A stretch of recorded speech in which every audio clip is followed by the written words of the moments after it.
爸爸，狮子终于找到你了。不是，小朋友，饭可以乱吃，爸爸可不能乱叫啊！我去，周瑜这小子连对象都没有，怎么现在都有女儿了？爸爸，你不认识我了，你把胡子刮掉了，还换了这么奇怪的衣服。你偷偷躲在家里切好吃的，居然都不带上狮子，次子生气了哄不好的那种。次子，这不是大唐的晋阳公主李明达，小名次子吗？怎么到我家了？再结合着凭空出现的方式，还有他喊我爸爸，我去，难道我长得像年轻版没留胡子的唐太宗李世民？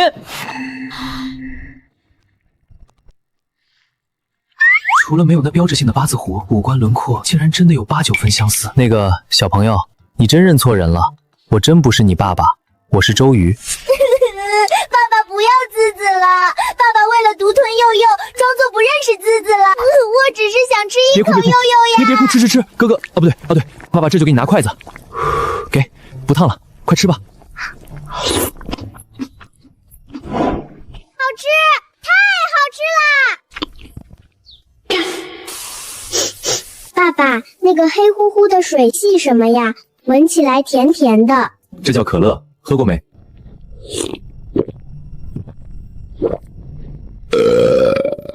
哇，爸爸，这个水里有雷公在跳舞，还会冒泡泡，甜甜的，冰冰的，太好喝啦！来，再尝尝这个撒尿牛丸，小心烫哦，里面会爆汁的。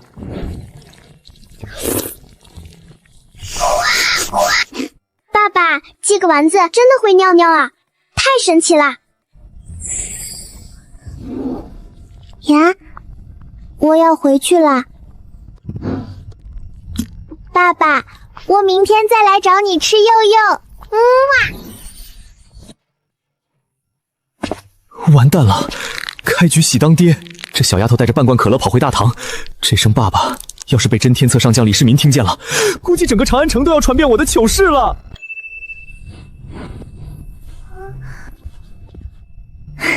殿下，您睡醒了吗？青兰姐姐，你看，爸爸给我的仙界水里面有雷公跳舞哦。殿下，这是何方妖物给您的毒药？快传太医禀报皇后娘娘，有刺客给公主投毒。不吸毒药，吸可乐，吸爸爸给我的，甜甜的，好喝。殿下别怕，奴婢拼死护您。谁敢毒害朕的次子？我的次子儿。阿爷，阿娘，青兰姐姐抢我的可乐。太医何在？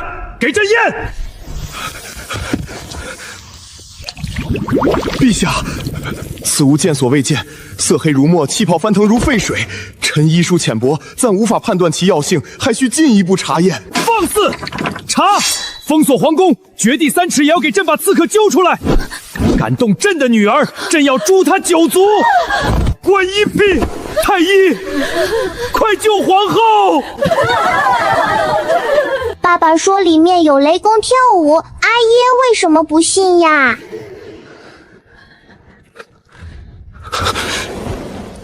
孙太医，当真一点办法都没有了吗？陛下，娘娘本就患有气急，此番气道突然闭锁，汤药根本无法下咽，微臣实在是束手无策呀！阿娘，观音婢，你千万不能有事。阿娘喘不上气了，都怪自儿乱跑。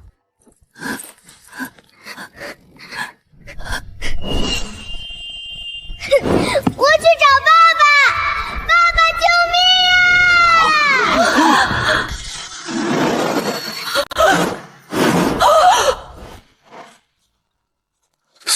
四子，这是怎么回事？这个火锅还吃出个闺女来。爸，救命！爸爸救救阿娘！你怎么又回来了？别哭，告诉哥哥，不对，告诉爸爸发生什么事了。阿娘喘不上气了，太医说阿娘病得很重。爸爸系仙人，爸爸救阿娘呀！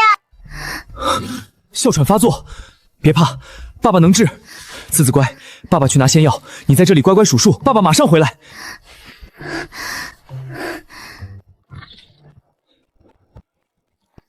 你好，麻烦给我拿舒定1名气雾剂，还有布迪阿尔福美特罗粉吸入剂，所有治疗急性哮喘、气道痉挛的特效药全给我拿最好的，越快越好，人命关天。先生您别急，这些是急救气雾剂，马上给您装好。四子80。四子，仙药来了，放进你阿娘嘴里，用力按这儿，喷出白雾就能救命。记住了吗？放进嘴里，摁一下。此子记住了。去吧，一定要快。我要找阿娘，我要救阿娘。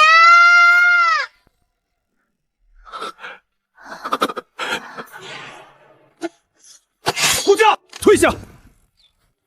四子，你手里拿的是何物？阿爷让开，爸爸给仙药了。公主殿下，此等奇形怪状之物，未经检验，不可轻易入娘娘凤体呀！退下，让四子试。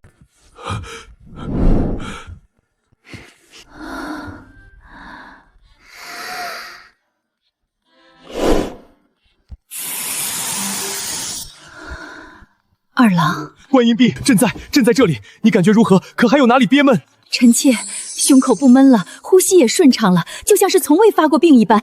太医，快给皇后诊脉！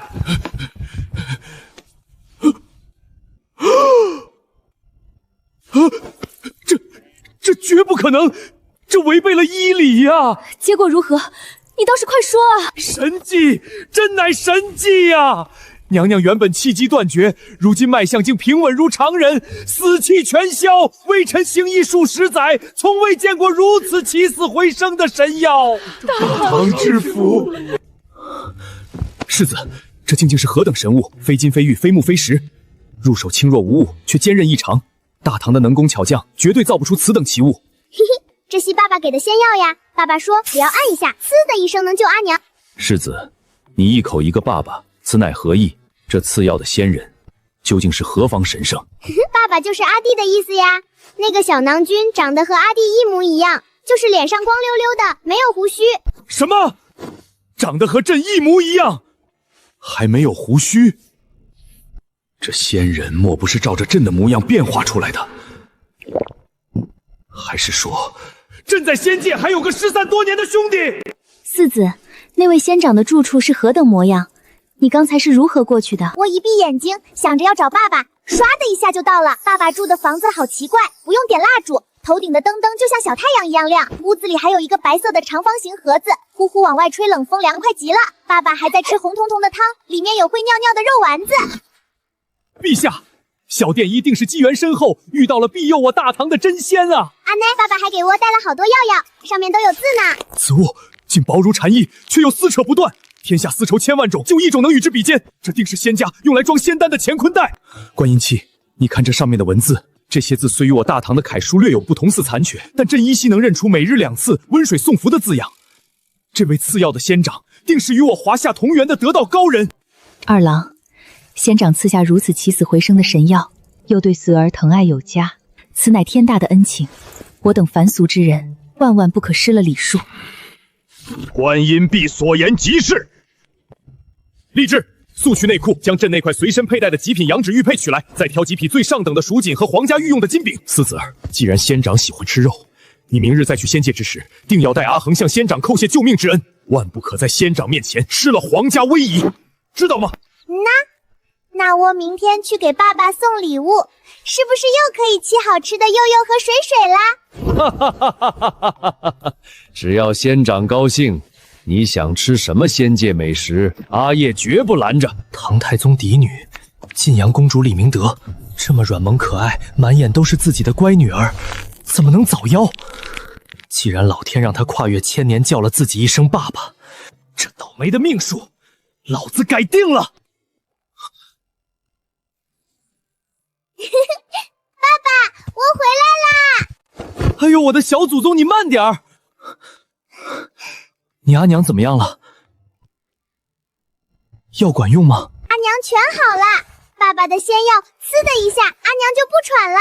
爸爸，阿爷说谢谢你的救命之恩，让我把这些带给你。你阿爷给我的？这玉佩上面雕着的可是五指金龙，这绝对是李世民的贴身御用之物。随便拿一块金饼出去卖，估计都能在市中心全款换套大平层了。爸爸，阿姨说，如果你嫌少，内裤里还有好多好多呢。不少，绝对不少。你阿爷太客气了。发了，这回真是遇上贵人了。大唐天可汗的赏赐来得太及时了。呼，好热呀！爸爸，子儿好热，想喝那个有雷公跳舞的水水。喝可乐伤胃，爸爸给你弄点更爽的。走，爸爸先带你去洗把脸，看你这一身的汗。哇，爸爸，这是水晶做的吗？好亮呀，把瓷子照得好清楚。这叫瓷砖和玻璃镜，不是水晶。爸爸，水水自己跑出来了，里面是不是藏吐水的龙王爷？没有龙王爷，这叫感应水龙头，高科技。来，搓搓手。好香呀，比阿娘的香囊还要香100倍。好多白云在我手里。爸爸，你看那个白色的椅子是什么？那是上厕所用的马桶。爸爸，那个椅子把水水吃掉了，太可怕了！大唐的公统从来不吃水水。好吃，太好吃啦！爸爸，这个红红的果果是什么？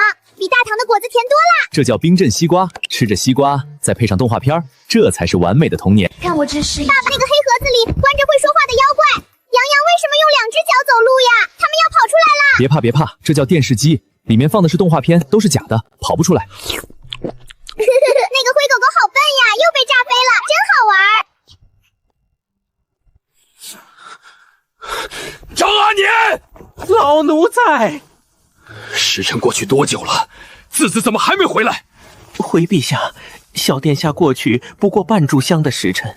才半炷香，朕怎么觉得像过了半年一样煎熬？你说，仙长会不会嫌弃朕送的礼太薄了？那蜀锦和金饼入得了仙长的法眼吗？若是仙长怪罪朕怠慢，不在庇佑质子，可如何是好？陛下息怒，小殿下冰雪聪明，生性讨喜，定能讨仙长欢心，仙长绝不会怪罪的。唉，希望如此吧。也不知道仙长今日又赏四子什么好吃的。上次那冒泡的黑水，朕连味儿都没闻着就被他一倒了，真是暴殄天物。爸爸，这个红红的果果太好吃了，我想带回去给阿旺和阿娘尝尝，可以吗？当然可以，你阿娘刚生过大病，吃点这种冰镇的水果正合适。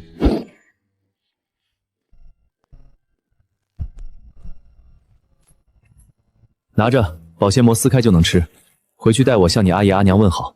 那谢谢爸爸，爸爸最好了，我要找阿娘。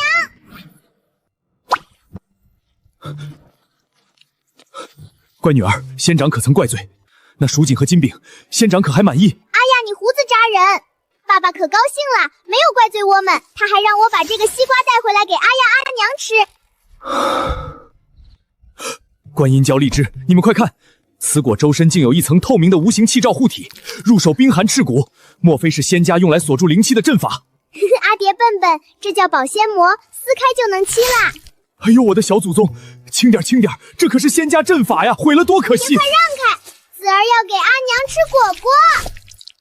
阿娘啊！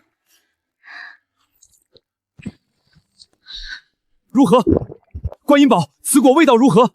二郎，此果绝非凡间之物，臣妾只觉浑身清凉，病气全消。四儿，让阿达也替你阿母试一下毒，不是品鉴一下这仙果的药性。甜，太甜了！夏日炎炎，竟有如此冰寒甘甜之物，仙家底蕴恐怖如斯啊！哎呀，阿爷，你别全吃光了，给阿姐留一点。二郎，你这是作甚？堂堂一国之君，怎能和孩子们抢食？观音别息怒，朕只是觉得这仙果药效惊人，想多吸收一点仙气。阿爹，您看此物，此物色泽如银，却毫无氧化发黑之迹，触手冰凉坚硬，绝非白银那般柔软，且表面光滑如镜，竟无一丝锻造捶打的痕迹。女儿敢断言，即便是将作剑最顶尖的几百名大将日夜锤炼，也绝对打造不出如此浑然天成、毫无瑕疵的器物。这究竟是何等神铁？子子，你刚才说你在仙界还看到了一只会吹冷风的长方形白色盒子。那个白盒子可厉害了，站在它面前就像大冬天一样凉快。爸爸叫它空调。空调，控制冷暖之气调和的法宝。张阿南，老奴在。速去内务府，清点国库和朕的私库，把最上等的东海珍珠、西域歌选红宝石，还有历代名家字画，全都给朕翻出来。仙长妓院护佑私子，这是大唐千载难逢的机缘。从今日起，大唐愿意诚心结交这位周仙长。爸爸，我回来啦！我的天，你阿爹这出手也太阔绰了吧！嘻嘻，阿爷说只要爸爸高兴，大唐国库里的宝贝随便挑。爸爸，我今天还想玩那个会吹冷风的白盒子，还要喝冒泡泡的水。吹空调算什么？今天爸爸带你去赚大人的快乐。走，爸爸带你去外面的世界，给你买个全天下最酷的坐骑。爸爸，这里的房子好高呀，地面滑滑的，比阿爷的太极宫还要亮堂。哇，爸爸，你看那个粉色的铁甲兽，它的眼睛还会发光呀，太漂亮啦！老板，提这台顶配的粉色儿童法拉利，带蓝牙音响、真皮座椅和减震的那款。四子，听好了，踩右边这个是往前走，踩左边是停下，手里这个圆盘管方向，想往哪边走就往哪边转。子子聪明得很，一学就会。陛下，臣听闻昨日宫中传言有仙药降世，还治好了皇后娘娘的气疾，此乃无稽之谈，必是江湖术士的障眼法。自古帝王求仙问道者，如秦皇汉武，便是劳民伤财，误国误民。陛下乃是一代明君，切不可沉迷于怪力玄神之说，受那妖人蛊惑啊！卫青，朕再说一遍，那不是妖人，是仙长。皇后也是服了那仙药才转危为安，这是朕与长乐公主亲眼所见，岂能有假？眼见未必为实，定是请陛下下旨，全城搜盘那装神弄鬼的妖道家，以正视听。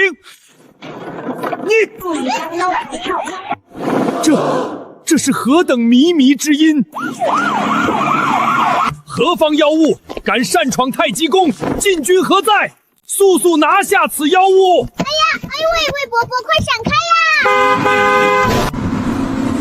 我还不熟练，踩不到刹车啦！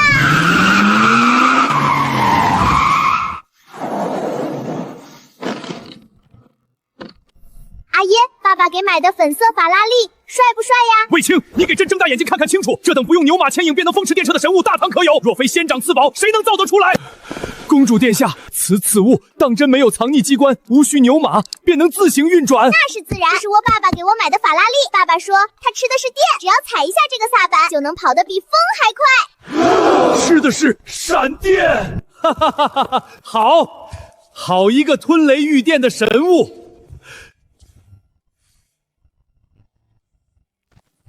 静电微雷，果然有雷霆之力流转其间，仙家手笔妙不可言。陛下，您听这仙音，两只老虎，莫非这老虎指的是镇守仙界四方的白虎神兽？连神兽都要随此乐起舞，可见此乐乃是无上大道之音啊！房相言之有理。四儿啊，此等神物你年岁尚小，恐怕难以驾驭。来，让阿爷替你试试这法拉利的深浅。不要，阿爷你走开，阿爷太大了，会把我的铁甲鱼压坏的。这是爸爸给我买的，不给阿爷玩。乖女儿，阿爷就坐一下，就试一下。两只老虎，阿爷太调皮了，你把我的车车做坏了。哎呦，这仙家坐骑怎的如此紧凑？哼，我不理阿爹了，我要回去找阿娘。陛下，臣收回此前的话，此等神物绝非凡间匠人所能及。那赐宝之人若非真仙，是掌握了足以颠覆大唐社稷的惊天之秘呀！传朕旨意，今日之事，任何人不得外泄半句，违者诛九族。遵旨。阿娘，阿爷是个大坏蛋，他刚才非要坐我的车车，差点把底盘都压坏了，我生气了。你阿爷也是好奇，不过这等精巧的神物，确实不适合大人乘坐。就是，阿叶想玩，让他自己去找他爸爸买去。死子，阿叶的父亲可是高祖皇帝，怎能去求那仙长买车？那我不管，反正谁也不许碰我的法拉利。哎呀，刚才光顾着开车都没吃饱。阿娘，我再去找爸爸玩一会儿。爸爸说今天还要给我好吃的糖糖呢。去吧，切记不可调皮，要对仙长恭敬。知道啦，我要找爸爸。这位周仙长究竟是怎样一位精彩绝艺的人物？怎么了？这是嘴巴都能挂油瓶了？爸爸，阿叶是个大坏蛋，他硬挤我的法拉利，差点把车坐坏了。行了行了，不气了。你阿叶那是没见过世面。来，爸爸给你拿个好东西，保证你拿回去能把你阿叶和那些大臣吓得跳起来。爸爸，这是什么呀？扁扁的也是仙丹吗？这叫跳跳糖。张嘴啊！爸爸，我的嘴巴里有雷公在打架呀！好玩吧？甜不甜？太好玩了！我要把这个带回去给阿爷吃，吓死他！谁让他抢我的车？去吧去吧，别给他们吃太多，免得吓出心脏病。陛下，河南道大雨连绵，已有数县绝收，若再无赈灾钱粮，恐生民变啊！国库空虚，内库的钱财昨日又挑了最贵重的送去仙界答谢，如今这赈灾的缺口该如何填补？阿爷，我回来啦！子子，仙长可又赐下什么宝物了？当，爸爸说这是仙界的无上法宝，叫跳跳仙丹，吃了能变神仙哦。跳跳仙丹，快让阿蝶看看。阿蝶笨，要撕开啦！阿蝶、魏伯伯、房伯伯，你们快吃，这是仙界的新麒麟嘴哦。卫青、房相，朕与你们同享此等仙缘。我去，雷公，臣嘴里有9天玄雷在轰鸣，救命啊！这仙丹药效竟如此霸道，老臣要羽化登仙了。阿爷是个胆小鬼，魏伯伯也是胆小鬼，一点都不痛呀。此乃仙界引9天玄雷入体，为朕洗髓法骨之兆，痛快！真乃神物也！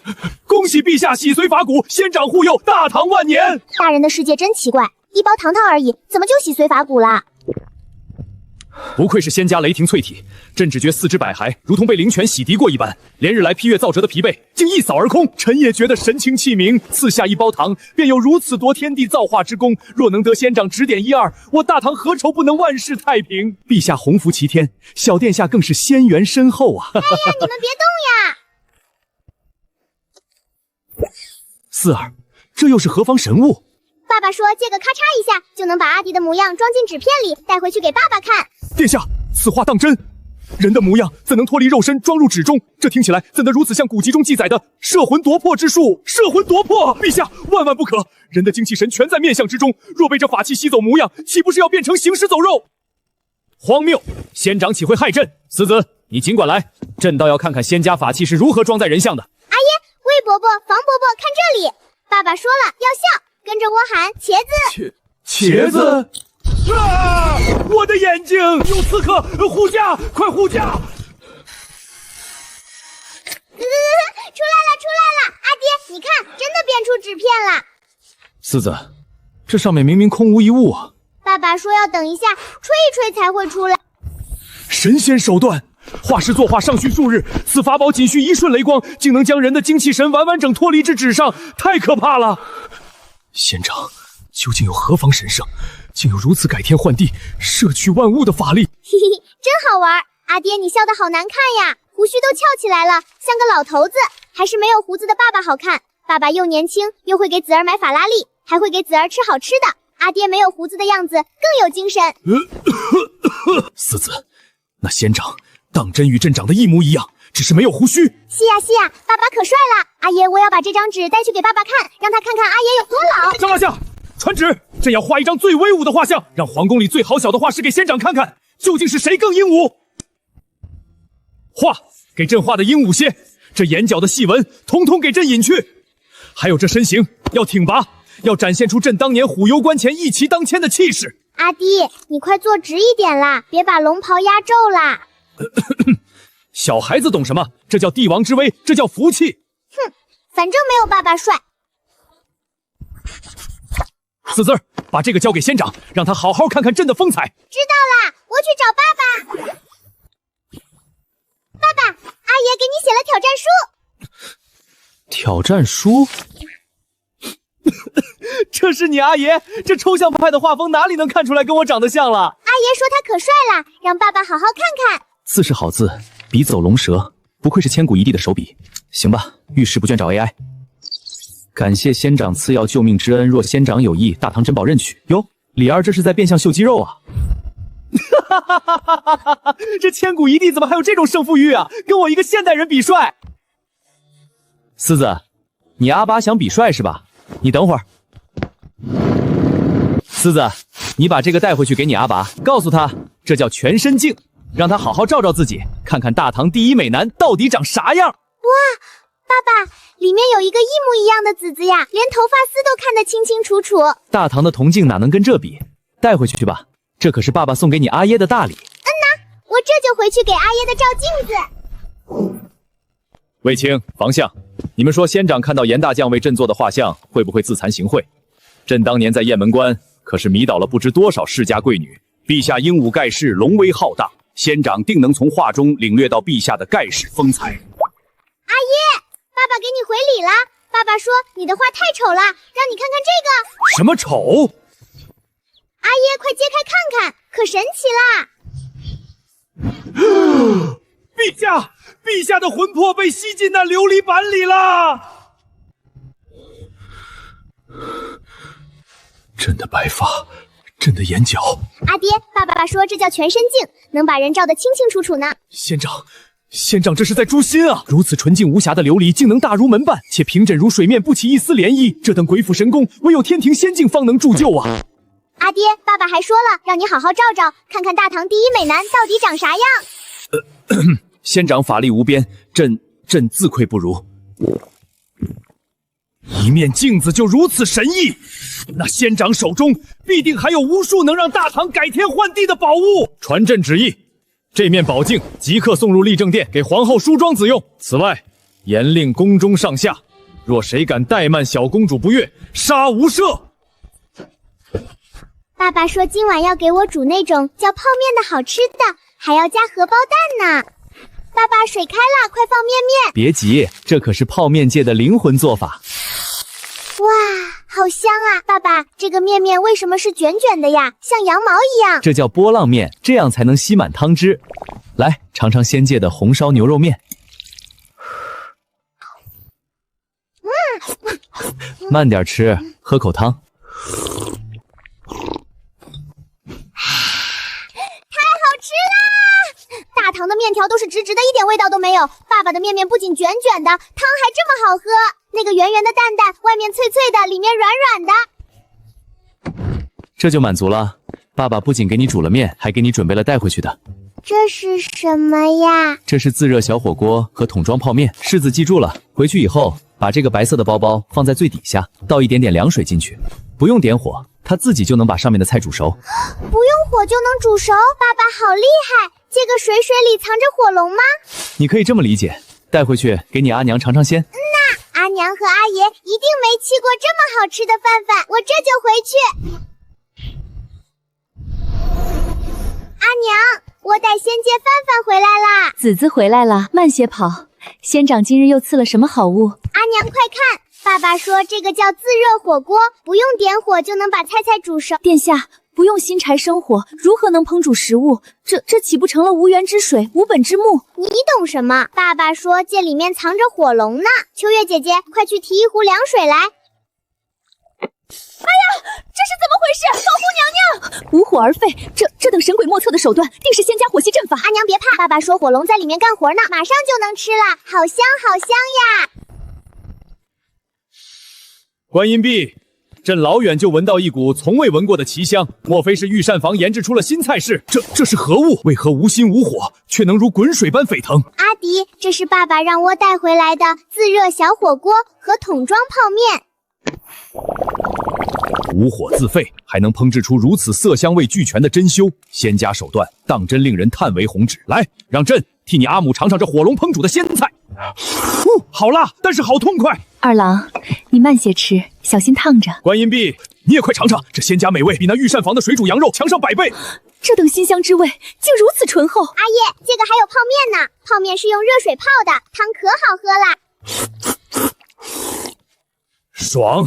朕戎马一生，竟从未吃过如此畅快的面食。阿爷，你肿么啦？吃饱了还不高兴呀？二郎，可是前朝又出事了。这仙家面条确是世间绝味，但这汤里的盐味却让朕想起了百姓的苦楚。河南道大雨连绵，水灾泛滥，数万百姓流离失所。朕急需调拨粮草赈灾，可这国库偏偏在这个节骨眼上见了底。国库空虚，难道户部也无计可施了吗？那些五姓七境的世家门阀，他们仗着手里握有盐铁和粮铺，竟在这个时候囤积居积。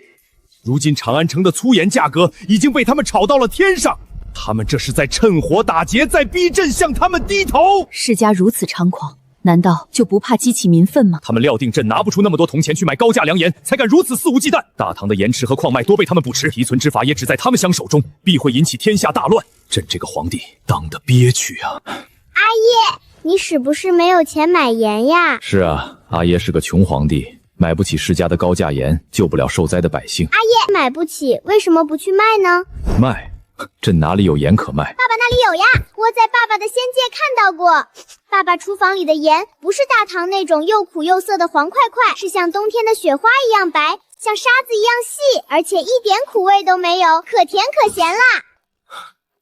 雪花一样白的盐，一点苦味都没有。四子，你此言当真？仙长那里当真有如雪洁白纯净的细盐？真的，爸爸做饭都是用那个白盐。爸爸说那种白盐在他们那里几块钱就能买一大包呢，便宜得很。几块钱就能买一大包？观音碧，你听到了吗？若是仙长愿意将那雪花盐赐予大唐，哪怕只是换取一丝仙法，朕就能彻底砸烂世界门阀的饭碗。河南道的灾情，大唐的国库统统有救了。四子，阿爹求你一件事，你明日去仙界，务必替阿爹问问仙长。阿爹想在长安城开一家卖仙家神物的商铺，只要仙长肯赐下雪花盐，阿爹愿意将商铺的所有进数与仙长对半分，不，3-7分，仙长7，大唐3。开商铺就是爸爸带我去的那个超市吗？好呀好呀，我去帮阿爹问爸爸。我要在长安城开最大的超市，赚好多小钱钱。爸爸，我回来啦！慢点慢点，刚吃完火锅别乱蹦，怎么这么快就回来了？你阿娘吃自热火锅没吓着吧？阿娘才没吓着呢，阿爷吃的可开心了，辣得直吐舌头，还把汤都喝光光了。爸爸，阿爷让我来问你一件事。哦，你阿爷要问什么？阿爷说他是个穷皇帝，没有小钱钱救灾民。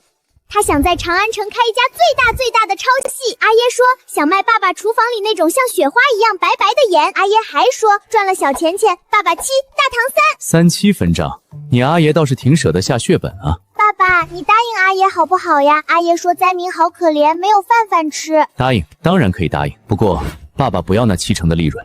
你回去告诉你阿爷，我只有一个条件。什么条件呀？在长安开超市可以，但这家超市必须由你当大掌柜和让你母后监管，确保每一笔收益都用于大唐百姓。我当大掌柜？没错，这都是你的私房钱，以后阿耶赈灾得找你借，谁当皇帝都得看你脸色。好呀，我当大掌柜。阿爷找我借钱，我就让他给我剥核桃。走，大掌柜，爸爸带你去进货。四子，听好了，白盐是用来造福百姓、砸世家饭碗的。但要想快速把那些世家豪门的钱袋子偷空，光靠卖盐太慢了，得用这些奇技异巧。哇，好香呀，比阿娘的花瓣还要香。这叫香皂，洗手洗澡用的，不仅能去污，还能留香。那个透明的杯子叫玻璃杯，在你阿爷那里，这叫极品琉璃。把这3样东西带回去，给你阿爷看看什么叫仙家底蕴。至于怎么开超市，让你阿爷自己去头疼。我记住了，盐卖给穷人，香和杯子卖给也有钱的大坏蛋。爸爸再见，大掌柜去赚钱啦！四子，仙长怎么说？可曾答应赐下雪花盐？阿爷别急呀，我喘口气。爸爸答应了，可以卖白盐，也可以开超市，但是爸爸有一个条件。莫说一个条件，便是10个100个，只要大唐给得起，朕绝无二话。爸爸说了，他不要那70%的钱。爸爸说，长安的超市必须是我的，我是唯一的大掌柜，赚来的小小钱钱从是我的私房钱，阿爷如果要钱救灾民，只能找我借。二郎，仙长对次子的疼爱已然超越了世俗之理，有此等财富和仙缘傍身，这大唐日后谁还敢动次儿分毫？仙长高义，朕身为天下之主，竟如仙长考虑的周全。好一个大掌柜，阿爷答应你，明日起你便是大唐第一商铺的主人。嘿嘿，阿爷真乖。阿爷，爸爸不仅给我带了白盐，还带了专门赚大坏蛋钱钱的法宝哦。天佑大唐，天佑大唐啊！有此仙言，何愁大唐百姓不兴？五姓七逛，你们囤积聚集的死期到了。这是极品琉璃，好浓郁的百花香气。四子，此乃何物？爸爸说这叫香皂，洗澡洗手用的，洗完身上可香啦。张阿南，老奴在。传旨，将东市最繁华、面积最大的那间皇家商铺即刻腾空，派遣牛卫日夜把守。从即刻起，晋阳公主李明达便是那间商铺的大掌柜。大唐超狂仙铺3日后给朕开门迎客。爸爸，这些方方正正的小盒子是用来加装仙家宝贝的吗？四子大掌柜，你猜猜玻璃杯在哪个盒子里？爸爸，盒子都长得一样呀，我猜不出来。猜不出来就对了。这3个盒子里有价值连城的玻璃杯，有香气扑鼻的香皂，但也可能只有一块普通的白盐。长安城那些世家门阀不是有钱吗？咱们不单卖，咱们卖盲盒。盲盒？嘿嘿，对，告诉那些大坏蛋，100贯铜钱买一个盒子，买定离手，拆开是什么就是什么。他们为了抽到极品琉璃杯，就会疯狂的掏钱，买10个、100个，但这盒子里大部分装的都只是咱们不值钱的香皂和小镜子。爸爸，这个办法真有意思。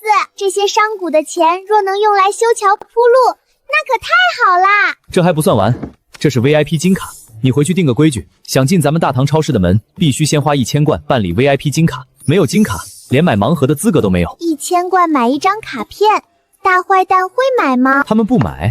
不买就永远别想得到仙家琉璃，越是得不到的，他们越会抢破头。你就大模大样的坐在柜台收钱，剩下的让你阿爷安排团子去炒作就行了。我懂啦，爸爸赚钱的法术太厉害了，我要找阿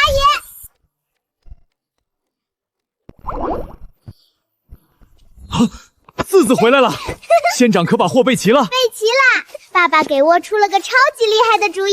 阿爷、长孙伯伯、房伯伯，你们听好啦，这个叫盲盒。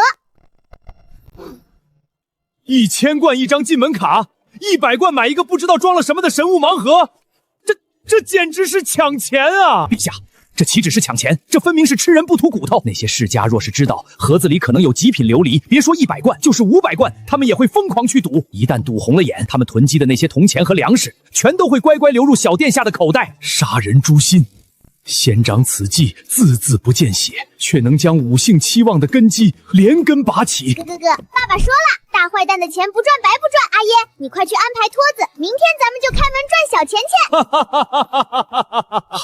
好一个大掌柜！张阿南，立刻放出风去，就说仙家商铺明日开启，极品琉璃现世，唯有金卡贵客方可入内求取仙缘。听闻今日皇家弄出了个什么仙铺，还号称有极品琉璃将士，李二莫不是穷疯了，想用这种下作手段来骗我等世家的钱粮？我等倒要看看大唐皇家能拿出什么稀罕物。吉时已到，仙铺开门。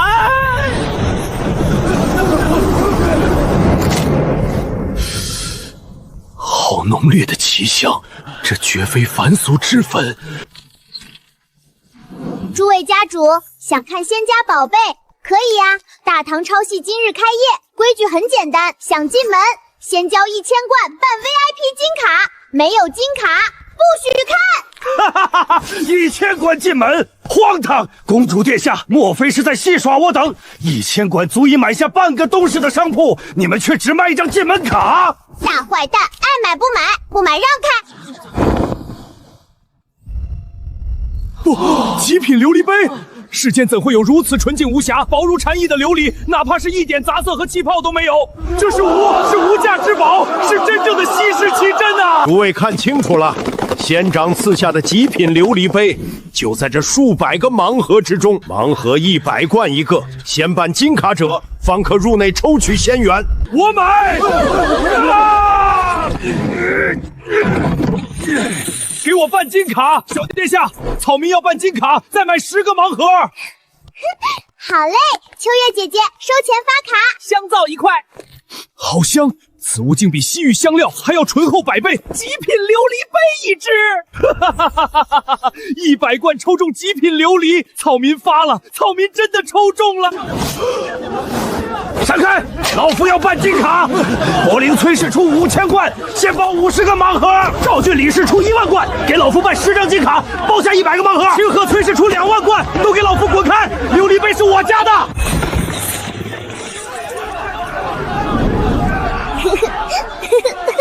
爸爸说的对，大坏蛋真的会抢着送钱钱呀！5万罐，10万罐。30万罐，痛快，太痛快了！哈哈哈哈哈！世家门阀囤积居集，在仙长这降维打击的盲盒面前，不过是一群被收割的韭菜罢了。就为了这几样琉璃和香块，咱们5姓期望整整砸进去了300万贯铜钱。大唐仙铺根本就是在吸我们的血。李老二这是拿我们的家底去填他河南道赈灾的窟窿，家主中计了。那晋阳小公主搞的什么盲盒，分明就是请君入狱。如今咱们各家的现银全被掏空，连各地粮铺的周转都快断了。慌什么？李老二以为有了这些现银就能坐稳江山？天真！马上飞鸽传书，通知长安城内及周边各道的所有盐铺粮铺即刻起无限期关停。家主的意思是断他的盐，掐他的粮，这天下终究是我们世家门府的天下。没了粗盐，百姓不出3天就会浑身脱力，禁军连刀都提不起来，到时候长安城必乱。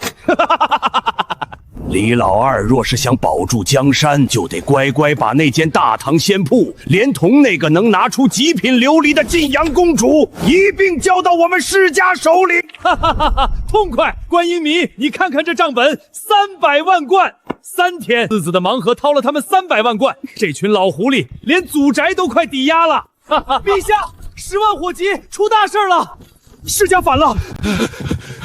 何事如此惊慌？就在半个时辰前，长安城内所有5姓王名下的盐铺全部挂出了售罄的牌子。不仅如此，连周边的盐路也被他们的人死死卡住，一粒粗盐都运不进来。什么？他们竟敢断长安的盐！陛下，这是世家门阀的釜底抽薪之计呀！那盲盒虽然掏空了他们的现银，可大唐的盐池和矿脉全在他们手里。百姓若是3日无盐，必定四肢撒软，百病奉生，届时民怨沸腾，长安城就要哗变了。这群乱臣贼子，他们是在逼朕让步，逼朕交出四子的仙铺。朕这就调集玄甲军，查抄崔氏满门。万万不可呀，陛下！世家同气连连，牵一发而动全身。若真动了刀兵，这大唐天下顷刻间便会4分5裂呀！喂，阿爷听得到吗？魏伯伯听得到吗？何方妖孽，竟敢在立正殿大声喧哗！魏伯伯又是你，你胆子好小呀！我不是买妖孽，我还大掌柜妻子。四子，你手里拿的又是何等法宝？爸爸说这叫扩音喇叭，是专门用在大街上卖东西喊候用的，能把声音放大100倍呢。阿叶，你不要发愁了，爸爸在仙界都知道了。爸爸说那些大坏蛋输了钱不认账，肯定会用盐来欺负阿叶。仙长连这都知道了，那仙长可有破局之法？当然有呀。阿爹，魏伯伯，你们快看，爸爸让我带雪花盐回来了。爸爸说这叫降维打击，让大坏蛋的苦巴盐全都烂在仓库里。这真的是盐！天佑大唐，天佑大唐啊！世家门径无瑕的粗债毒盐，简直就是猪狗不如的泥沙。四子，好女儿，你替阿别问问仙章，这雪花盐，仙章手里还有多少？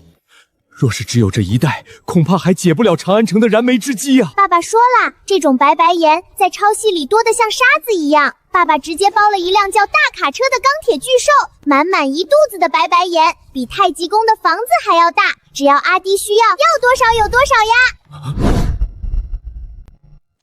好，哈哈哈！传朕旨意，明日一早，大唐仙铺立刻开售雪花盐，价格就定在5文钱1斤。朕要让那群世家门仆彻底倾家荡产，永世不得翻身。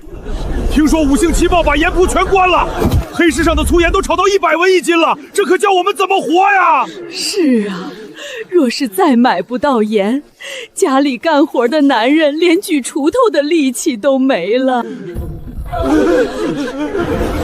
位乡亲父老，不要慌，大唐抄戏今日上新啦！大坏蛋不卖给你们盐，我卖。秋月姐姐上货。这是何物？怎得如此洁白纯净？诸位长安的父老乡亲，此乃晋阳公主从仙家得来的雪花精盐，不含一丝泥沙杂质，绝无半点苦涩之味。陛下有旨，今日这仙家雪花盐敞开供应，不限量，价格5文钱一斤。5文钱，比世家的毒苦盐还要便宜10倍。没有苦味，真的是纯盐，苍天有眼啊！公主殿下千岁，陛下万岁！公主殿下救命之恩呐！排队，快排队！我要买10斤。算算时辰，长安城的百姓差不多该闹事了吧？李老二若是再不派人来低头认错，这大唐的江山怕是要换个姓了。家主，完了，天塌了！家主，放肆！何事如此惊慌？成何体统？盐，家主，您快看看，那大唐仙铺今日开卖一种叫雪花盐的神物啊！什么狗屁雪花盐？李老二定是疾病乱投医，把那些劣质毒矿盐拿出来充数了，不用管他。不是啊，家主，你看一眼啊，那盐5文钱一斤，无限量供应。不可能，这绝不可能！世间怎会有提存如此完美的营盐？这等神物5文钱一斤，疯了！李老二疯了！家主，咱们手底下的那些盐山和矿脉全成了废土啊！如今别说100文，就算咱们白送，百姓也不愿意吃那带着泥沙的苦盐了。咱们囤积的那些粗盐全砸在手里了，完了！快备车，去东市，去求见晋阳公主。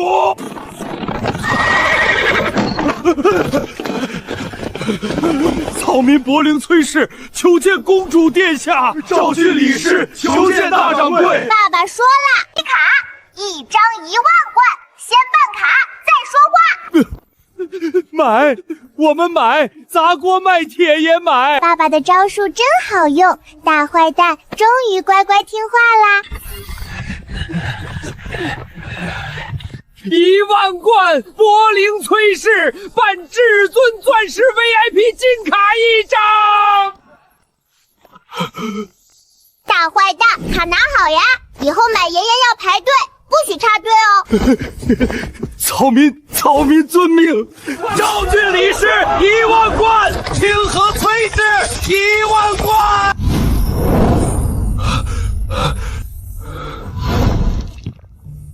发了，无忌，朕这次是真的发了。国库3年收上来的赋税，恐怕都没这半个时辰多啊！陛下，小殿下这招钻石卡，当真是把世家的骨髓都给抽筋了。有这些钱粮，别说一个河南道的水灾，就是再打一次突厥都绰绰有余啊！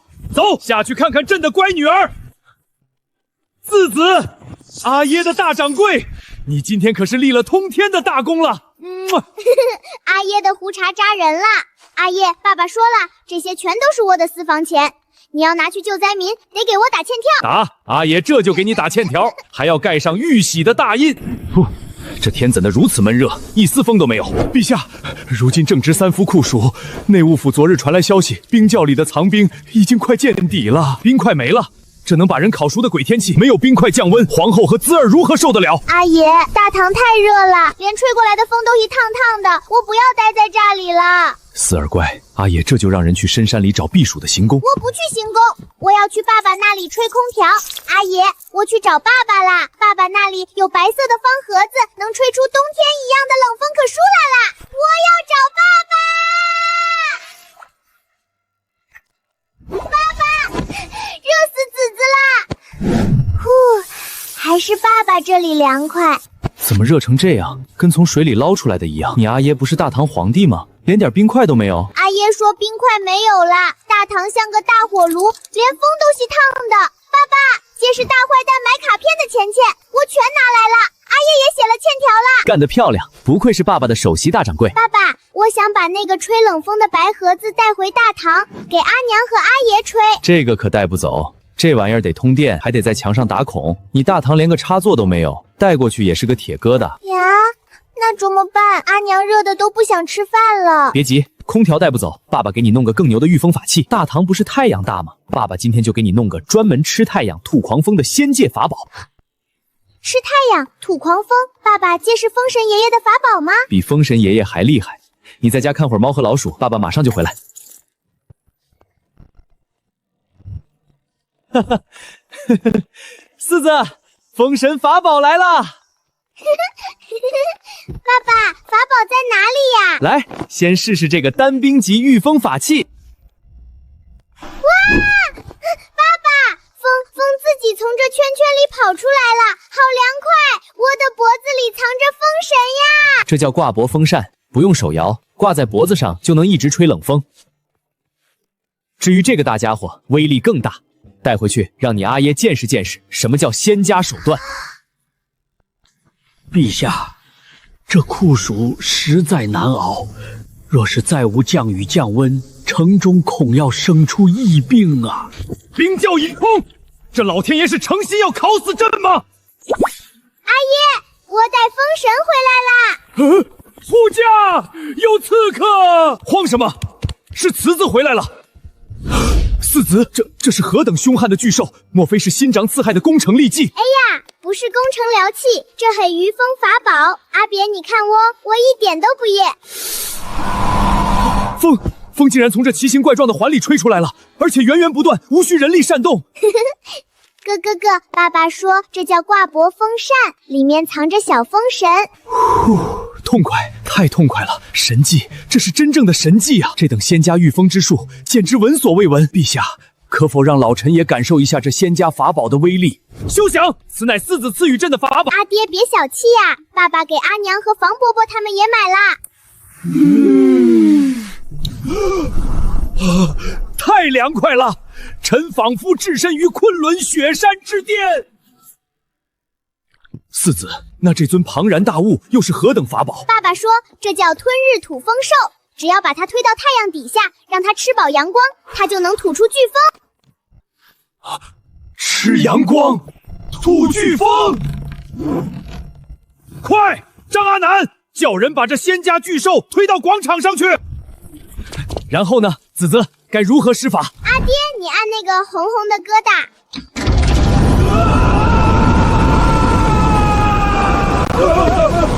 陛下小心！这就是仙掌御风的手段，太狂暴了，太霸道了！哈哈哈哈！吞日吐风，执掌天象，由仙掌赐下此等镇国神器，何惧三伏酷暑？这天下还有谁能挡朕的大唐铁骑？阿弟的头发变成刺猬了，真好玩呀！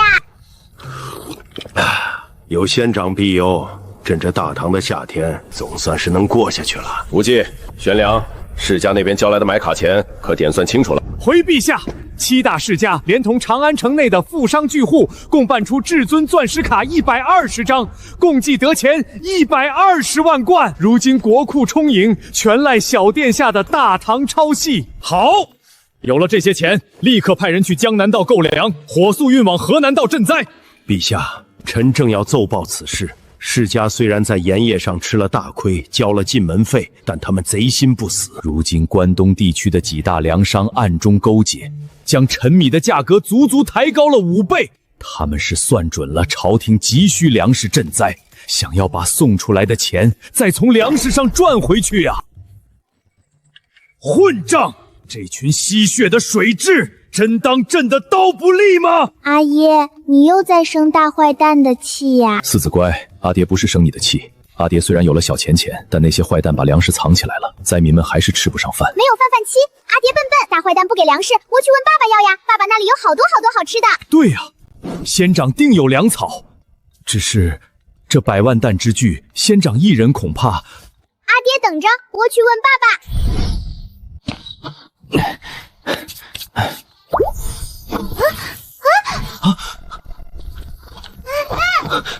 慢点，怎么又跑回来了？大电风扇不好用。风扇可凉快了，阿爷天天吹着风扇笑呢。爸爸，阿爷说大坏蛋把粮食藏起来了，灾民没有饭吃。有没有像白白岩那样能变成一座山的粮食呀？要粮食赈灾。次子，爸爸虽然变不出一座山的粮食，但爸爸能给你阿爷一样比金山银山还要珍贵的仙家神物。爸爸，这个灰灰的土块系什么呀？能吃吗？这叫土豆和红薯。你刚才吃的那种甜甜的烤红薯，就是这个种出来的。子子，告诉我，你把这个建议也埋在土里，只要几个月，1亩地能长出5000斤粮食。5000斤，比阿爷的马还要重吗？比100匹马还要重。去吧，告诉你阿爷，大唐的盛世就在这几个泥疙瘩里了。那我记住了，1亩地5000斤。哎呦，我的小祖宗！仙长可曾赐下粮草？阿弟，快看，爸爸给的仙界神物。这是何物？硬邦邦的，还沾着泥，莫非是仙界的奇石？不系石头，爸爸说这叫土豆和红薯，系用来种在土里的粮食。种在土里的粮食，远水解不了近渴啊！况且我大唐的粟米和小麦，1亩上等水田，拼了命也只能打出200-300斤的粮食。就这区几个泥疙瘩，种下去又能收成几何？爸爸说了，爸爸说把这个切成块埋在土里，1亩地能长出5000斤的粮食，比100匹马还要重呀！5000斤，您莫不是听错了仙长的法旨？我才没有听错，爸爸从来不骗人。天佑大唐，仙长赐法，这是能让我大唐万世不衰的镇国神器呀！5000斤，亩产5000斤！陛下，若此物真能亩产5000斤，什么世家门阀，什么粮商巨资，全都是土鸡瓦狗。大唐的万世基业，今日便成了。不错，有了此等仙种，我大唐铁器将再无粮草之忧。这天下还有谁能阻挡大唐的兵锋？张阿南，老奴在。即刻起，封死太极宫所有宫门。今日殿内发生事，若有半个字泄露出去，不管是宫女还是太监，一律诛9族。老奴遵旨。四子，仙长可曾交代这土豆和红薯究竟该如何种植？需要何等仙露浇灌，亦或是需要布置什么聚灵阵法？爸爸说没那么麻烦呀。爸爸说拿刀把它们切成块，每一块上面要留一个眼睛，然后埋进土里，浇点水就可以啦。切开还要留眼睛？这土豆哪里长眼睛了？哎呀，阿蝶真笨，就是这个小坑呀。爸爸说这叫牙眼，切的时候必须带上它，不然长不出来。原来如此，仙家之物连发芽的地方都叫得如此生动。快，立刻去御花园传朕旨意，把御花园东南角那片长得最繁茂的牡丹全给朕拔了，腾出1亩空地来。陛下，那片极品瑶黄牡丹可是皇后娘娘最宠爱之物，拔了恐怕大唐的国运面前几株牡丹算个屁，就是把太极宫的青砖全献了。今日也要把这仙种给朕种下去。走，你们全都退下，退出10丈之外，敢偷看者斩。老臣来帮陛下。四子大掌柜，你看这地该怎么挖？爸爸说了，要齐垄，就系堆成一场条的小土包，不能直接埋平地里。好，齐垄，卫青，你负责东边，腹肌，你来松土。哎呦，为了大唐的万世基业，老臣拼了！阿爹，快切土豆，放进坑里，埋上土，不用埋太深。仙种入土了。阿爷，爸爸说还要浇点水。从今日起，这片御花园列为大唐最高禁地。朕和你们3人每日轮流亲自来此浇水阻草，谁也不许假手于人。臣等遵旨。疼死本王了，本王的手起水泡了。程伯伯，让本王歇一歇吧。魏王殿下，大掌柜可是交代了，每天2亩地，少挖1寸，今晚就别想吃晚饭，赶紧起来干活，别偷懒。大掌柜可是说了，完不成任务可要加罚的。这破铁片子连个长木柄都没有，还要弯着腰怎么挖地呀？哎呦，底下有大石头，这地没法挖了，连铁锹都得崩碎。这怎么可能？卢公公，您疯了！削铁如年，这哪里是种地的农具，这分明是神兵利器呀！难怪小殿下说这是新武器。魏王殿下，你这等凡夫俗子不配用仙界神兵。来人，给他换把木头的锄头。程伯伯，你讲不讲理啊？那是四子给我的锄地工具。哼，少废话，老夫这就回宫面见陛下。这铲子若是装备给玄甲军，突厥人的脑袋还不得如这西瓜一般好切？好可怕的金刚，没有丝毫杂质，韧性极佳。大掌柜昨日随手扔给青雀的农具，竟是我大唐倾巨国之力都锻造不出的神兵。阿爹，一把铲子而已，看把你们激动的。这在仙界就是用来挖坑填土、户外野营的，几十文钱就能买一把呢。几十文？工兵铲只是小儿科啦，这种工业品大抄系想要多少有多少。阿爹，这才是大抄系要在这个世界种下的终极仙宝。这是何物？看着像石头，却又长了牙。这个黄黄的叫土豆宝宝，这个红红的叫红薯宝宝。爸爸说了，世家大族不是靠着手里的粮食和土地就敢跟阿爷叫板吗？只要在皇家农场种下这2个宝宝，他们的粮食就会变成烂大街的垃圾。小殿下，此物难道是鲜粮？产量几何？1亩地能收300斤否？500斤！天佑大唐！若真能亩产500斤，不出3年，大唐粮仓必经爆满啊！笨蛋房伯伯，爸爸说了，这土豆和红薯随便找个沙地或者昏地种种，不需要精耕细作，1亩地就能产3000到5000斤。3000到5000斤！小殿下，此言当真？这可是事关大唐江山社稷的国运啊！当然当真，爸爸从来不骗人。而且它们长在地下，不怕蝗虫，不怕风吹雨打，只要切成小块埋进土里，几个月就能收一大堆。好，传朕旨意，皇家农场列为大唐最高军事禁区，派3000玄甲军，12时辰不间断巡逻，连一只苍蝇都不准飞进去。有了这鲜粮，朕倒要看看柏林崔氏还拿什么跟朕斗。大掌柜，你那大唐超市不仅要卖盲盒和琉璃，阿爷还要让他开遍大唐，把世家的钱和粮全给朕挤兑干净。阿爹，我的炸鸡快凉了。有仙长这般取之不尽的神物，大唐的繁华绝对不应该仅限于长安这一座城。大掌柜，你那大唐超市这几日赚了多少钱？秋月姐姐说，大坏蛋们买卡片和盲盒的钱已经把超市的地窖都塞满了，现在连过道里都堆着铜钱，走路都会绊倒呢。好，但这些钱还不够，阿爹要把超市开遍大唐，甚至开到西域去，赚尽天下人的钱。去西域？可是爸爸说咱们大唐在这天地间只有巴掌大呀。巴掌大？胡说八道！我大唐疆域辽阔，怎会只有巴掌大？阿爹自己看，爸爸说借个叫地球仪，咱们住的地方就是一个球。这天下竟如此之大！阿爹，爸爸说了，打仗要死人的，一点都不好玩。爸爸说最高级的征服叫经济文化入侵，咱们要把大唐超市的商品卖到他们那里去，让他们不吃咱们的盐就觉得没味道，不用咱们的香皂就觉得浑身发臭，把他们的钱全都赚过来。经济文化入侵，好一个经济入侵！仙长之志犹如日月当空。四子，明日起大唐超市扩建，阿爹要把东市那一整条街都给你盘下来。咱们不仅要赚世家的钱，还要赚全天下的钱。好耶！大超市要升级啦！家主，不能再让那大唐仙铺嚣张下去了。听闻皇上要在东市建一座比皇宫还奢华的百货大楼，这是要断绝我们所有的生路啊！颜良我们输了，但我们世家100年底蕴，还有最后的底牌。大唐的权贵女眷，哪一个用的不是我们世家出产的极品胭脂水粉？哪一个穿的不是我们制造的极品蜀锦？立刻传令下去，氏族名下所有胭脂铺布庄推出千金庄，把压箱底的西域香料和极品绸缎全拿出来。只要我们稳住长安城女眷的钱袋子，大唐仙铺就休想一家独大。爸爸，大坏蛋又开始作妖了。他们在超市对面开了好多的胭脂铺，把长安城的姨姨和姐姐们都吸引过去了。今天超市里都没几个顾客。哦，世家开始在女性消费市场发力了。四子，别生气，他们卖胭脂是吧？爸爸今天就让你见识一下，什么叫现代美妆工业的降维打击。爸爸，这些亮晶晶的小瓶子是什么呀？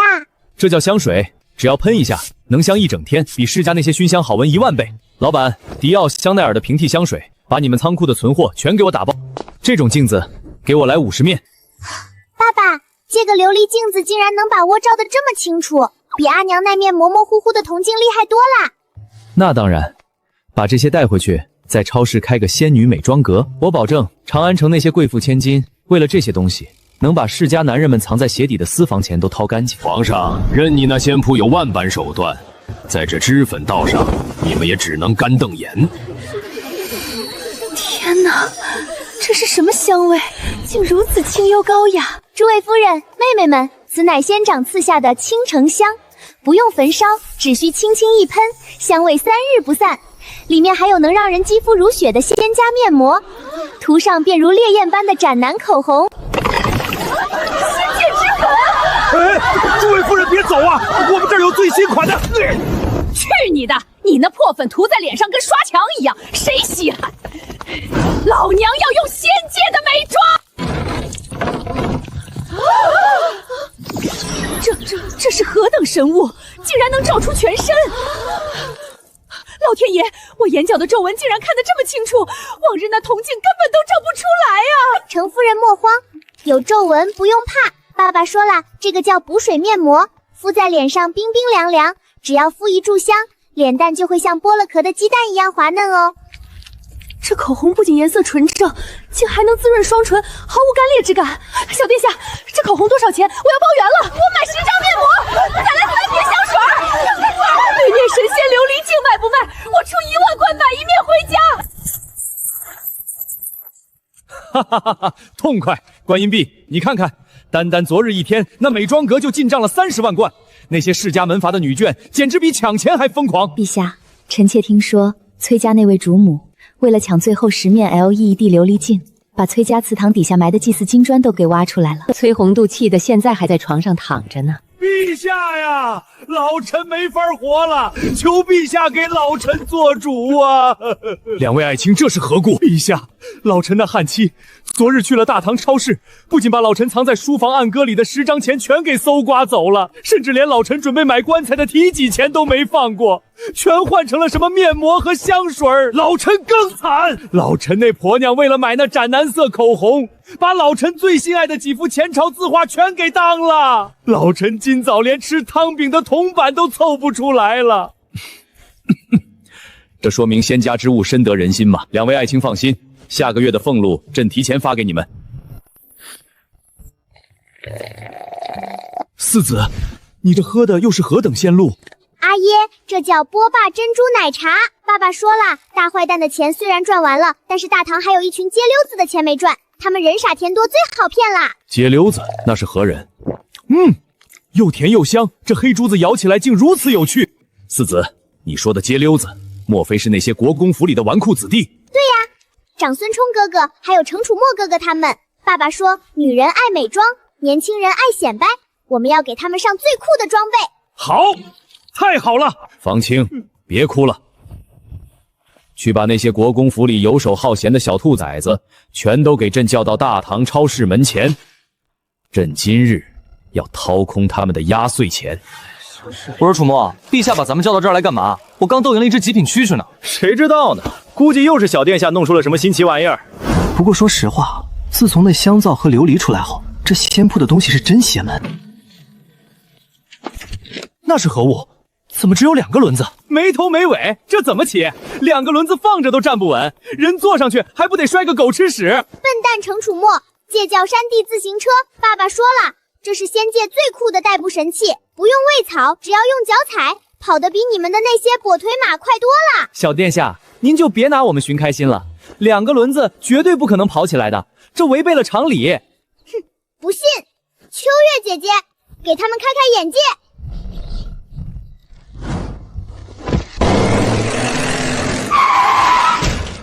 啊，跑起来了，真的不用马拉，自己就能跑。俺的个乖乖，这也太拉风了！小殿下，这铁马卖多少钱？我要了，我出100贯！滚开！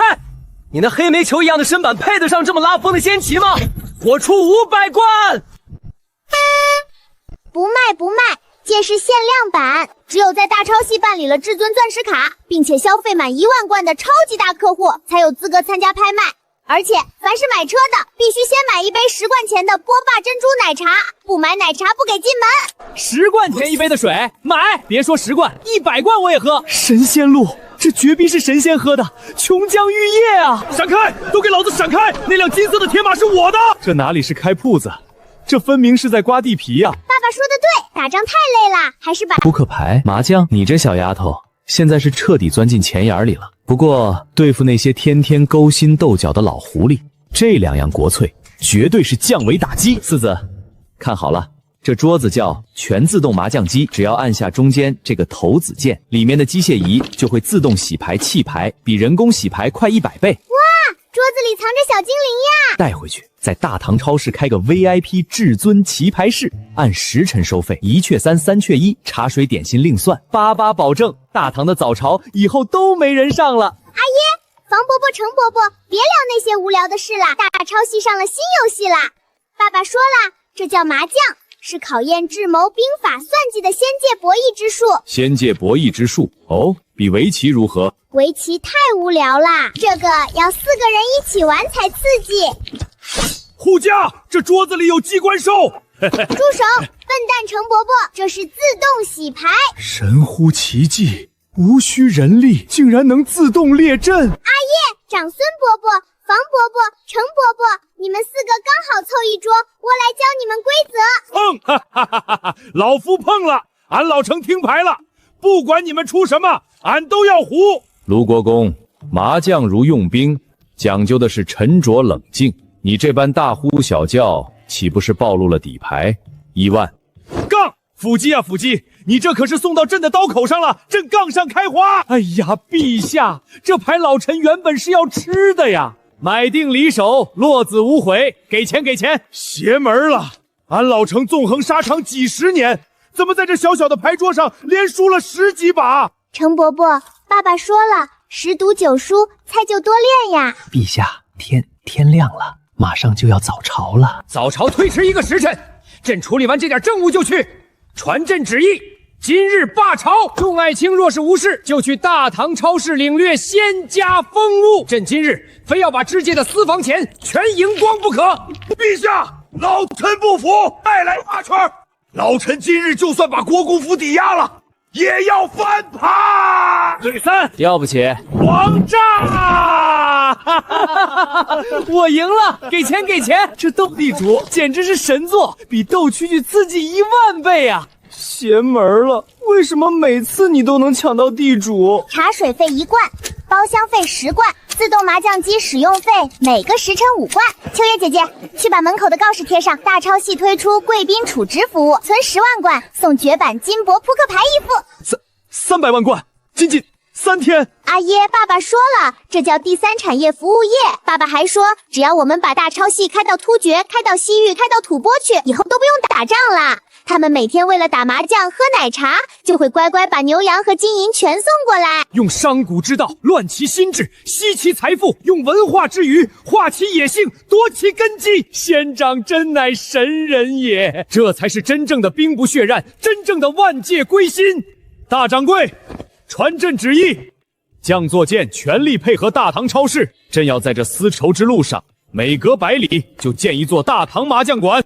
朕要让那吐蕃也心甘情愿成为大唐超市的忠实主簿。大象，咱们这次带着高原最好的良马和牦牛，李世民看到定会震撼于我吐蕃的国力。大唐的步兵在咱们高原勇士面前，依然是不堪一击的软脚虾。这次和亲，咱们必须多敲诈些工匠和农具，不可轻敌。大唐底蕴深厚，进城吧，让唐人看看我吐蕃勇士的威风。让，都让！800里加急，本少爷要赶去大唐超市抢 VIP 包厢。那是何物？没有牛马牵引，竟然能跑得如此之快。对3，要不起！哈哈哈，王炸，给钱给钱！这就是大唐。他们莫非全疯了？外臣陆东赞参见大唐天可汗。外臣此番前来，特奉上吐蕃100年一遇的汗血宝马10匹，极品牦牛肉1000斤，还请陛下品鉴我高原的绝世风味。听闻大唐物产丰盈，但若论这肉食的鲜美与烈酒的醇厚，我吐蕃的高原牦牛敢称天下第一。大唐的饭菜实在过于寡淡了些。大胆！你这个长得黑乎乎的大叔，口气好大呀！你说大唐的饭菜寡淡，那是你没吃过大超系的究极仙界盛宴。小殿下说笑了，仙界盛宴，莫非还能比我这雪山雪水滋养的牦牛肉更烈、更够味儿？阿爹，今晚就在大超系设宴，我要让这个土包子见识一下什么叫辣掉大牙的工业魔法。说咱们大唐的饭菜寡淡，还敢拿牦牛肉显摆。四子，今天爸爸就给他们上一课，让他们知道什么叫现代复合香料的终极杀器。极品雪花和牛卷，手切鲜羊肉，9叶黑毛肚，鸭肠黄喉，全带上，带回去告诉他们，这叫红油烈焰锅配冰霜鲜露，吃不完不准下桌。我要辣哭那个黑大叔。大象，你看这铜锅下面连个炭火都没有，大唐皇帝莫非是要请我们吃生肉？大坏蛋们，看好了，凭空生火，没有火节子，没有木柴，好呛，但好香啊！阿耶，可以涮肉啦，在红油里7上8下就能吃啦，痛快，太痛快了！卢东赞，愣着干什么？还不尝尝朕的仙界神肉？水！黑大叔，喝这个，太好吃了！我活了40年，以前吃的那些水煮肉简直就是猪食啊！大象，您怎么哭了？这有失我吐蕃体面啊！阿妈，服不服？服，心服口服。天可汗，我吐蕃彻底服了。这红油底料，还有这叫啤酒的仙界琼香，求陛下卖给我吐蕃吧，不管多贵，我吐蕃都要买。想买底料可以啊，不过大唐超市不收破铜烂铁。这火锅底料1包换10匹吐蕃良马，这冰镇啤酒1瓶换1头成年牦牛，概不还价。换，我们换，只要能让赞普吃上这仙界火锅，哪怕把国库里的黄金全拉来也值啊！西西，爸爸真厉害，一顿火锅就把吐蕃的战马和牦牛全骗过来啦。明天我要在丝绸之路上开100家大唐火锅连锁店，赚进天下小钱钱。大唐皇帝慷慨啊！外臣立刻修书一封，800里加急送回骆多城，让赞母速准备牛马，换取仙界神火锅。修书800里加急，黑大叔，你们吐蕃的马儿跑得太慢了，等信送到，黄花菜都凉了。秋月姐姐，启动大唐外卖专送，把那个最结实的铁甲车推出来。这是何等妖兽，没有蹄子，竟然比大象还要巨大。黑大叔，这就系大超市的高原快递专车，不用半个月，最多3天，我的大唐外卖小哥就能把火锅底料送到你们赞普的桌子上，运费嘛，再加500头牦牛。药师，选2名最机灵的玄甲军，由大掌柜亲自传授驾驭神兽之术。朕要让土包人看看，我大唐不仅有火锅，更有无视一切地形的钢铁洪流。哼，大唐人真是大言不惭，说什么3天送到？这高原古道，悬崖峭壁，别说那笨重的黑铁兽，就是鸟飞过去都得拔层毛。3天、30天，他们都未必能爬上来。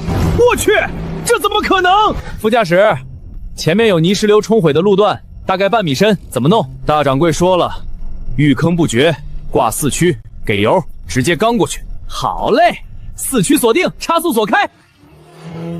啊！赞普，不好了！城外来了一头巨大的铁甲怪兽，那怪兽肚子里还坐着2个唐军。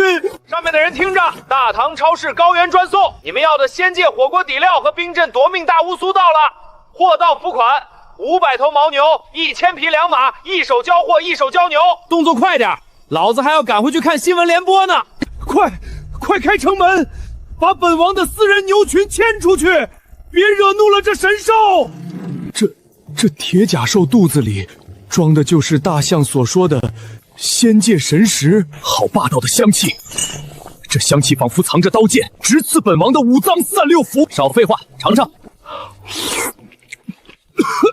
火！本王嘴里有火，快拿水来！接好。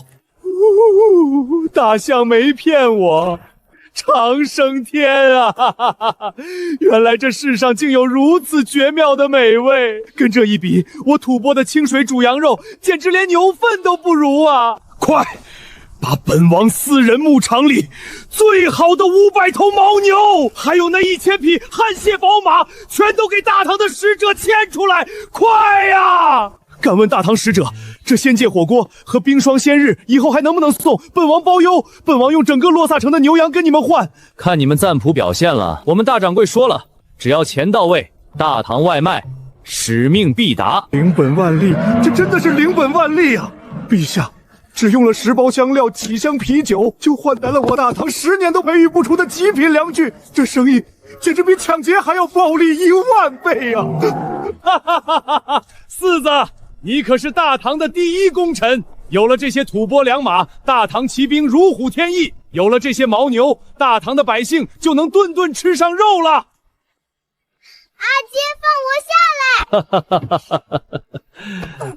爸爸说了，这才哪到哪呀？物质上的掠夺只是第一步，接下来我们要进行更高维度的入侵。大掌柜，何为更高维度的入侵？精神文化入侵。爸爸说，现在天气越来越热啦，大超系要开辟夜间市场。我们要让长安城的百姓，甚至西域的商人，每天晚上都乖乖把铜板交出来，买快乐。买快乐？难不成小殿下要开青楼？哼！嘿，笨蛋程伯伯，爸爸让我带回来了一个超级法宝，叫高清户外 LED 巨幕。今晚大超系门前的广场上要放露天电影啦！电影也能形成影子？晚上你们就知道了，去贴告示。今晚大超系广场首映《仙界神剧》，门票10文钱，自带小板凳 ，VIP 前排院座1贯钱1位，附赠爆米花和可乐。这黑乎乎的铁板是什么东西？说好的仙界神剧呢？亮了，那块地板发光了！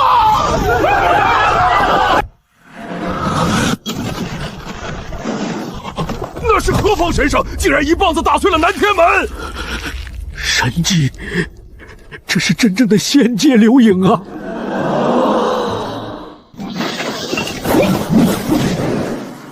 俺老孙去也！大圣，齐天大圣啊！太好看了，这到底是什么仙术？里面的人竟然是活的！1块钱，我出1块钱！世子，这仙界流影，若是每天晚上都放，嘿嘿，阿爷，爸爸说了，这就叫文化入侵。只要播上10天半个月，那些西域的商人连家都不想回啦。大超系的爆米花和可乐能卖到断货哦！别抢，那一桶爆米花是本少爷先付的钱。去你的！再给我来3大杯冒着黑泡的可乐鲜水。这大圣被压在五指山下了，急死我了！我得喝口鲜水压压惊。排队！大长老谁敢插队，立刻取消观影资格，拉进大超系黑名单。真主啊，这到底是仙界什么神树上结出来的果实？为什么这么甜，这么脆？配上这口冒气的黑水，简直比波索皇宫里的琼浆还要美味10000倍！买！明天就算把我的驼队全当了，我也要买吃鲜果，别看猴王。那一纸杯的爆米花卖1贯钱，那黑水也卖1贯钱。对，大掌柜说了，电影票只是个饵，真正赚钱的是周边和零食。这爆米花是用何等珍贵的鲜粮做的？就是用大唐最便宜的黄豆和干玉米粒崩出来的，加点糖和油，那一桶的成本连1文钱都不到。1文钱的成本卖1贯，不仅是零食，明天大超市还要上嵌齐天大圣同款面具和如意金箍棒塑料发光板。那些孩童肯定会缠着自己的阿爹阿娘买，不买就在地上打滚。那些小屁孩肯定会缠着阿爹阿妈买的，不买就在地上打滚。仙长这经济掠夺之术，真是杀人不见血啊！惹谁都不能惹仙长，热死朕了！冰窖里的冰块还有多少？快去给朕搬几盆来！陛下，今年酷热，冰窖里的藏冰上个月就用完了，如今长安城里的冰块已经被世家炒到了10贯钱1斤，有价无市啊！混账！这群吸血的世家连冰块都要囤积聚齐。阿爷，长孙伯伯，你们怎么都在吐舌头呀？好丑哦！大掌柜，你可算来了。仙长那里可有避暑的法宝？朕快要被烤熟了。当然有呀，爸爸说长安城夏天是个大火炉，特地让我带了御风神器来。御风神器？这铁疙瘩怎么御风？看好啦！风，好大的风，好凉快啊！这风是哪里来的？那个亲娘嘞！没有人在旁边扇扇子，这玩意儿自己就能吐出狂风。吹俺，快老吹俺！我老辈子都没吹过这么带劲儿的风。程老匹夫，你让开，让老夫吹一会儿，老夫快热中暑了。哥，别抢别抢，这个还可以转头的。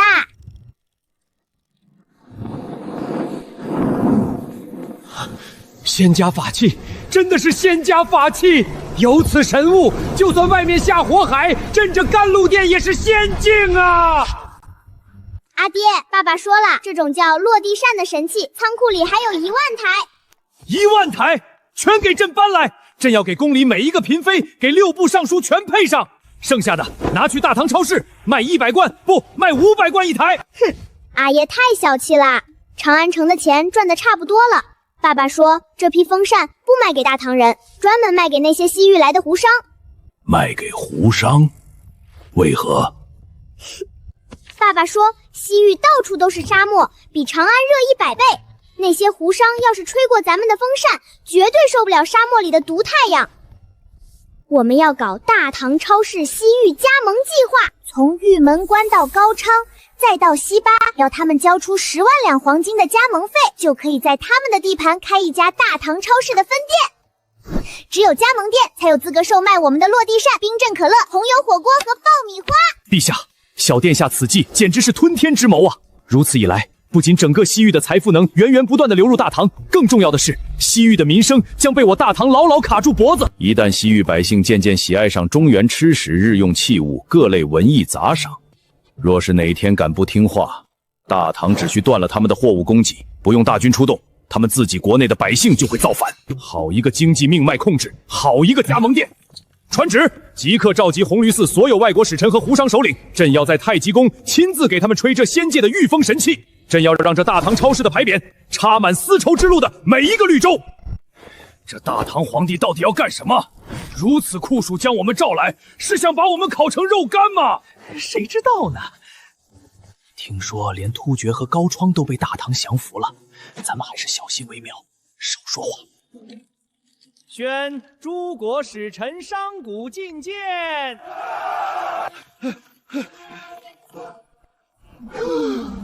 真主啊，这殿内怎么会有如此舒爽的凉风？诸位，外头挺热的吧？这叫御风神器。朕体恤尔等远道而来，特意开恩，让你们也沾沾仙气。不用人力挥扇，竟然能源源不断的生出狂风。大唐皇帝陛下，此等神物卖不卖？我出500两黄金买一台。500两？你打发叫花子呢？我大食国出1000两黄金。沙漠里要是有了这神物，连骆驼都不会中暑啊！安静，安静！大抄袭的东西从来不单卖给外人。爸爸说了，要想拿到货，必须签加盟合同。小殿下，何为加盟合同？秋月姐姐发旨，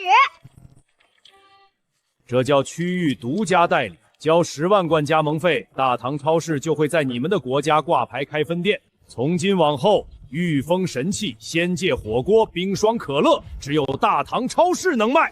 不仅如此，谁敢腐造，或者谁敢在你们的地盘上抢大唐超市的生意，不用你们动手。朕的大唐远征军开着铁马去帮你们平事儿。我签！我大司徒买下整个阿拉伯半岛的独家代理权，10万贯算什么？我出30万贯。我们 B8也要签，把那什么可乐和风扇全运到波斯王宫去，波斯王绝对会用等重的宝石来换。别急，排队按手印，把大拇指按在这个红泥上，再按在白纸的右下角。爸爸说，这就叫契约精神，谁要是敢违约，可就没资格再买大唐超市的紧俏货品喽。陛下发了，彻底发了，单单这加盟费就收了800多万贯啊！大唐10年的税收都没这么多。四子，你真是我大唐的财神爷！有了这些钱，朕要在长安修最好的路，建最大的学堂。阿爷别高兴得太早呀，爸爸说了，光有钱没用。天气这么热，地里的土豆和红薯宝宝都要渴死啦！大事不好了！关中大旱，2个月滴雨未下，渭河水位暴降，御花园和城外黄里的鲜粮叶子全黄了。要是再不浇水，只怕要绝收啊！什么？水车呢？让百姓踩水车去渭河里抽水啊！卢国公，渭河水位退了10几丈，水车根本够不着水面。若是靠人力挑水，那几十万亩的良田，把长安城的人全累死也浇不完啊！阿爹不哭，不就是浇水吗？爸爸说了，古代的农业看天吃饭，现代的农业连老天爷的脸都敢打。四子，仙长莫非能呼风唤雨？呼风唤雨那是龙王干的事儿。爸爸说咱们要相信科学的力量。阿爹等我去让爸爸给咱们发一个超级吸水怪兽。大旱，水位下降，人力够不到，这不就是大功率抽水泵最擅长的地形吗？老板，给我拿一台最大功率的柴油自吸式抽水泵，对，能把河水直接抽上100米高坡的那种。再给我配500米的加厚 PVC 消防水带，柴油也给我来10桶。思思，带回去，把那根粗管子扔进渭河里，启动机器。爸爸保证，它吐出来的水比龙王爷打个喷嚏还多。阿爹，吸水怪兽来啦！这是何等铁甲兽，竟然没有轮子！程伯伯，快把那头带着网罩的粗管子扔进河水里，越深越好。房伯伯，把那根白色的长管子拉到地里去。老天爷不给水，大超系自己抽，嘿咻！渭河滩上，烈日炙烤，红色的柴油抽水计发出宛如远古巨兽般的疯狂咆哮，黑烟滚滚直冲云霄。退后，都退后！这铁甲兽发怒了！阿爷看好啦，水要来喽！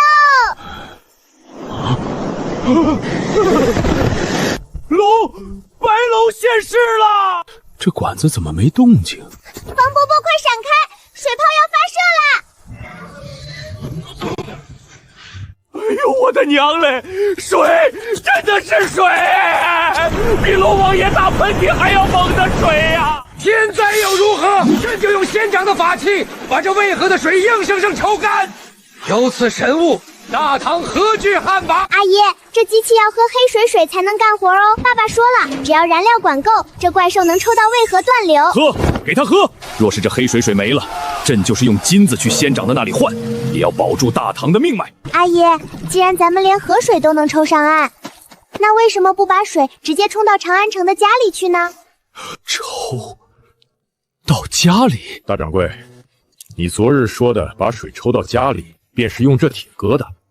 这东西没有井绳，如何取水？阿爷笨笨，爸爸说了，这叫自来水系统。长安城里那些有钱的大坏蛋，每天都要雇人去井里打水挑水，又累又脏。如果我们用管子把水盛到墙上的水塔里，然后再用小管子接到他们每个人的家，哗啦啦啦，只要轻轻一掰，清澈干净的仙水就会自动流出来，连调出来的虾仁都省啦。小殿下，此等神仙手段，若是真的能在长安城铺开，那岂不是家家户户的命脉都在这小小的铁管子里了？长孙伯伯真聪明，爸爸说了，这就叫基础设施垄断。我们成立大唐第一家自来水公司，凡是想在家里装水龙头的，先交1000贯的出装费，然后我们在管子上装一个交易叫水表的东西，他们每个月用了多少水，就得给大唐交多少水费。水是这世间最不可或缺之物，一旦他们习惯了在家里一拧就出水的奢靡日子，就再也受不了去排队打井水了。到那时，这水费涨多少，还不是大掌柜说了算？高！仙部立刻停下手里所有活匠，全力配合大掌柜，在东西两室和权贵房区给朕挖沟铺管子。遵旨。听说了吗？大唐超市今天又要发售仙家神物了，叫什么自来水？自来水？水还能自己跑过来不成？我可不信，老夫府里10几口甜水井，还差他这点水？长安城的大土豪们，夏天这么热，你们还在喝井里那些带着泥沙的水吗？还在让下人一桶一桶的烧洗澡水吗？今天大唐水务公司正式营业，睁大你们的眼睛看看，仙界贵族是怎么用水的。水真的自己流出来了。关开，神器，不用挑水，不用打井，只要动动手指就能出水。小殿下，这神物怎么卖？给我府上也装一个，我出500贯。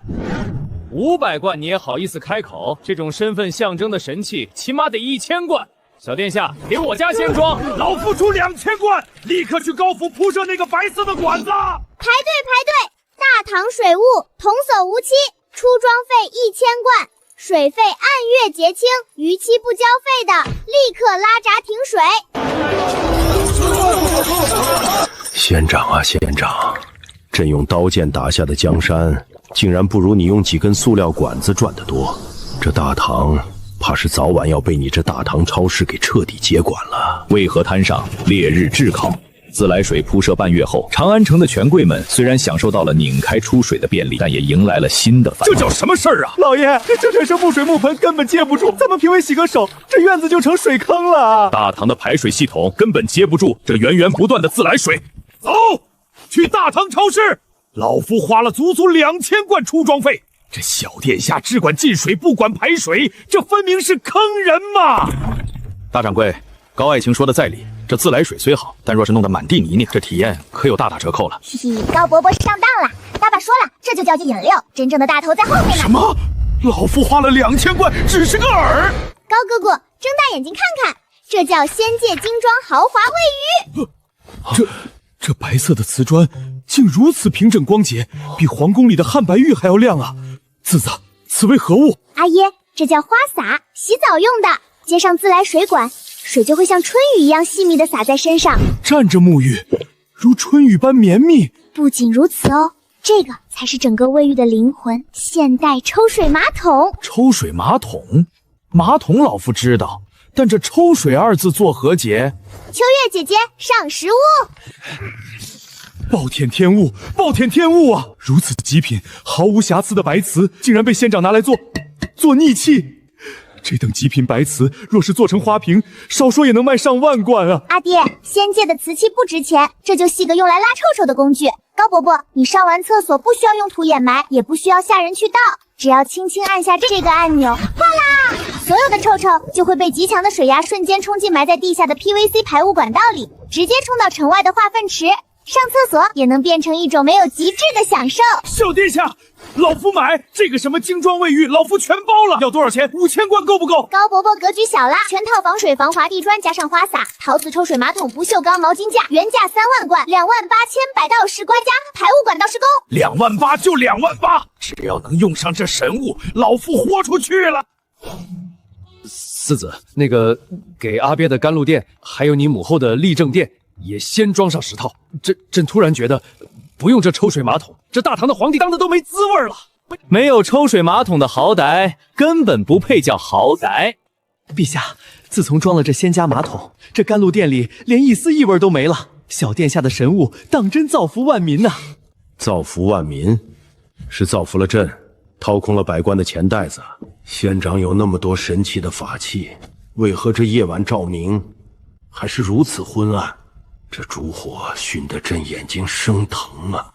阿爷嫌蜡烛暗，那是因为大超系马上要推出光明降临套餐啦！爸爸说，这叫太阳能 LED 屋外探照灯，只要白天放在太阳底下晒一晒，晚上就能亮一整夜。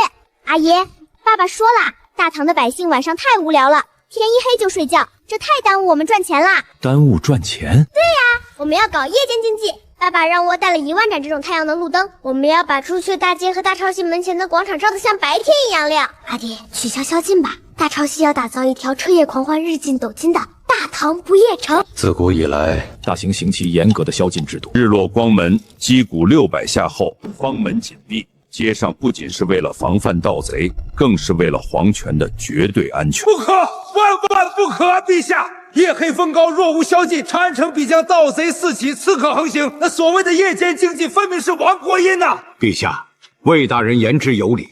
大唐超市固然神奇，但这黑夜之中，千牛卫根本无法看清贼人的面目，这安全如何保障？黑夜？谁跟你们说晚上就是黑的？阿爹，大殿里太亮了，看不出效果。张阿难，把两仪殿的门窗全部关死，用黑布蒙。诺。护驾，陛下，这黑灯瞎火的成何体统？魏伯伯，你可要睁大眼睛哦，别眨眼。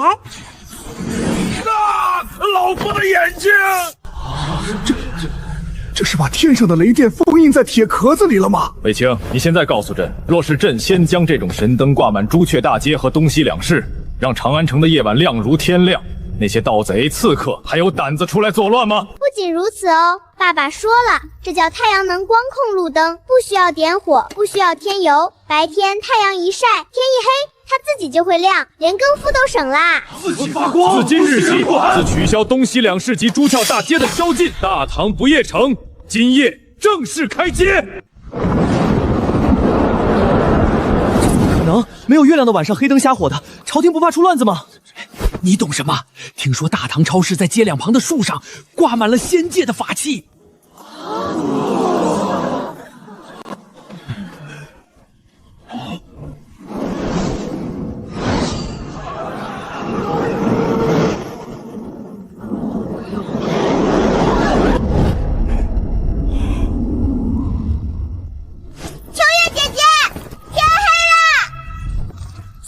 的光明该降临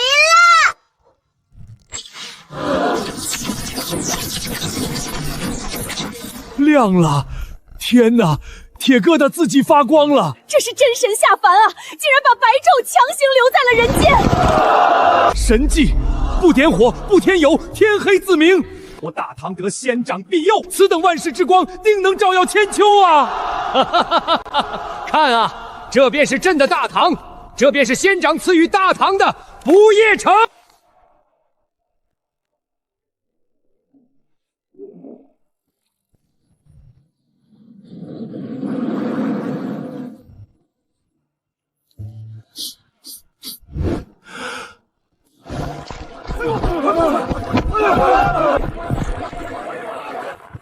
俺的个亲娘嘞！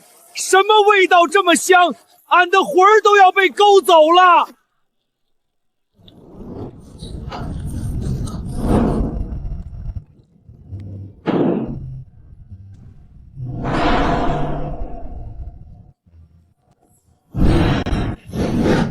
大唐不夜城烧烤夜市正式开摊啦！仙界秘制烤肉串，10文钱一串，配上一杯冰镇扎啤，给个神仙都不当呀！排队排队，先付钱后拿肉。给我来10串，不，来100串，烫烫烫！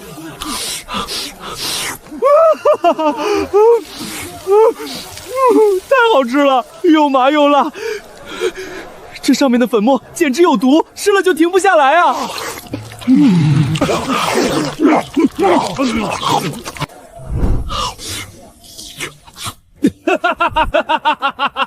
老魏，你刚才不还说夜市是亡国之音吗？你怎么吃了20多串了？老夫那是替陛下品评鲜食，这等麻辣咸香之物，若是流入民间，真香啊！小二，再给老夫上2腰子，这才是真正的盛世，有仙界的光明驱散黑暗，有仙界的美食填饱肚腹。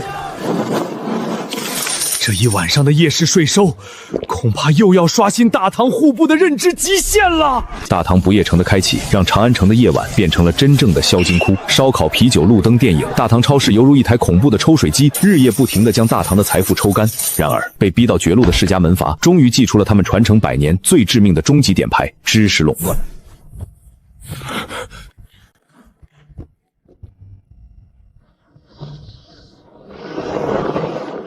陛下，大唐超市妖言惑众，奇迹云霄，乱我大唐民心。如今长安城百姓夜不闭户，沉迷那所谓的夜市，长此以往，国将不国。若陛下不立刻查封大唐超市，驱逐那个妖言惑众的小掌柜，臣等今日便集体辞官还乡。这个老狐狸，在商业上被降为大级碾压，现在竟然玩起了掀桌子的无赖手段。若是真让他们断了书籍和纸张，天下学子必定暴动。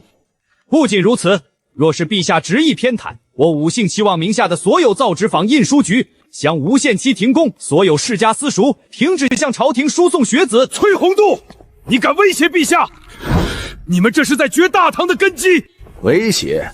房大人言重了，实在是大唐超市将我等逼上了绝路，家族没钱造纸了而已。陛下。是要那个卖烤肉的小丫头，还是要大唐的江山社稷？您自己选吧。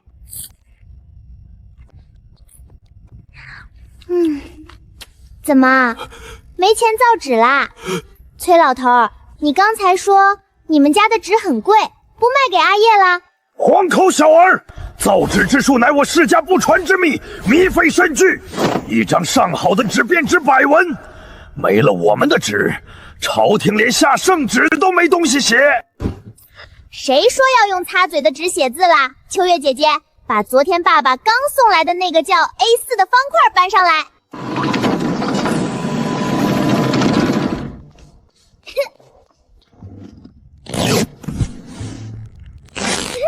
阿爷，接好啦！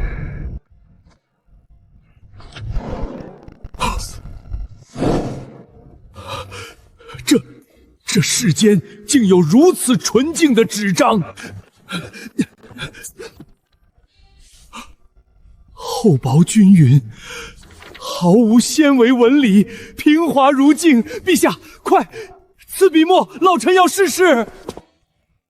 不晕墨，力透纸背而不破，行笔犹如在冰面上滑行，毫无凝滞之感，神物啊！有此仙纸，老夫的字至少能再上一个境界。这不可能，造出如此雪白的纸张，成本必定高昂至极。你们大唐超市能有多少？1箱2箱根本供不起天下学子。成本高昂，爸爸说了，这种纸在现代工厂里一天能造出几万吨哦。就你们那点学子，还不够塞牙缝的呢。大唐超市想要多少有多少，量大还可以批发哦。500张，5文钱。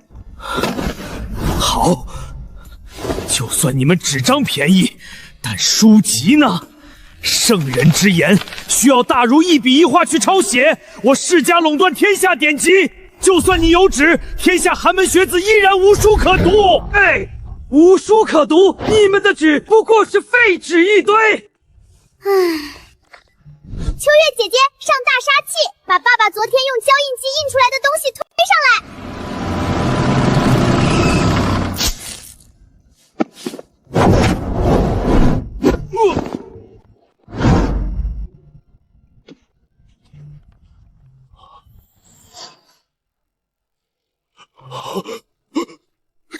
这字是怎么写上去的？这绝不可能是人写的！当然不是人写的，这叫现代工业胶印技术。不仅不用人抄，爸爸那个机器1个时辰就能印出10万本。这种带有标准注音和断句的《论语》《孟子》《诗经》，大唐超市马上就要开辟图书专区啦，统统10文钱1本。买4本还送1支不用磨墨，拔开就能写字的中性笔哦。天开眼了！陛下，若这神书真能10文钱1本，天下寒门学子再也不用卖儿卖女去求一本残卷了。大唐将迎来人人如龙的真正盛世啊！崔宏度，你不是要罢工吗？你不是要断朕的书籍吗？滚！你们这些吸附在天下学子身上的水蛭，全给朕滚出太极殿！从今往后，大唐的科举用大唐超市的 A4 纸，大唐的学子读大唐超市的印刷书。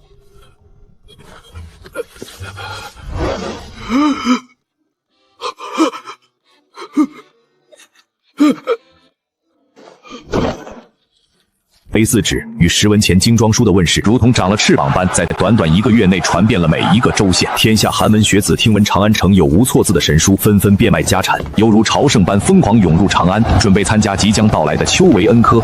满房了？昨日不是才10文钱1碗的下房，今日怎么变成了10贯？穷酸秀才也不打听打听这客栈是谁家的产业。崔老爷发话了，从今日起，长安城所有客栈通铺一律涨价1000倍。没钱就滚去城外睡桥洞去！你们这是要把天下读书人逼死啊！这帮门阀老狗，造纸和印书断不了朕的科举，竟然在客栈和食肆上做文章。他们垄断了长安城90%的房产，这是要把天下寒门学子活活冻死、饿死在长安街头，让朕的秋闱变成一场天大的笑话。陛下，如今长安城涌入了近5万名学子，顺天府的收容所早就爆满了。昨夜甚至有学子为了抢夺一个桥洞大打出手，若是再不想办法安置，恐生民变啊！建房子，工部立刻去建木屋。来不及了，陛下，距离秋闱只剩3天。就算把工部所有匠人都拉去砍树，3天时间也建不出能容纳5万人的屋舍啊！阿爷，房伯伯，你们怎么又愁眉苦脸的呀？大掌柜，这次仙长恐怕也帮不上忙了。3天时间变不出5万间能遮风挡雨的房子。房子为什么要用变的？爸爸说了，大超系不仅卖东西，还搞房地产开发。3天建5万人的房子太慢了，咱们直接用拼积木的方法，1晚上就能搞定。拼积木建房子？对呀，秋月姐姐，去通知大超系的施工队，把城南那片空地给我平整出来。今晚大超系要在长安城盖一座超级学子村。李兄，朝廷把我们带来这荒郊野外，莫非是要将我们挖坑活埋？别怕，超市的小殿下在前面，他可是卖给我们10文钱书的活菩萨呀！爸爸说，击剑狂谋启动。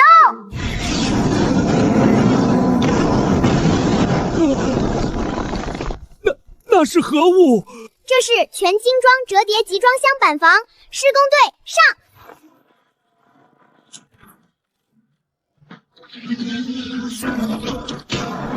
屋子，半个时辰盖出了几千间屋子。哎呦，陛下，你掐案作甚？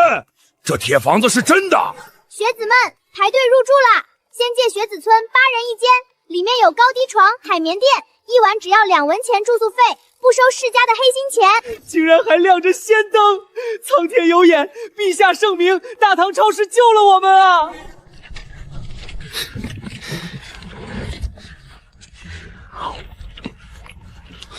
哎呀，这翠华楼的糕点就是香！隔壁的穷酸们，你们的硬饼子还没硌掉牙吗？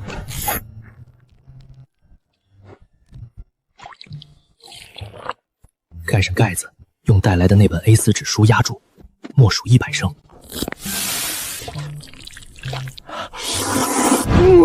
神仙美味！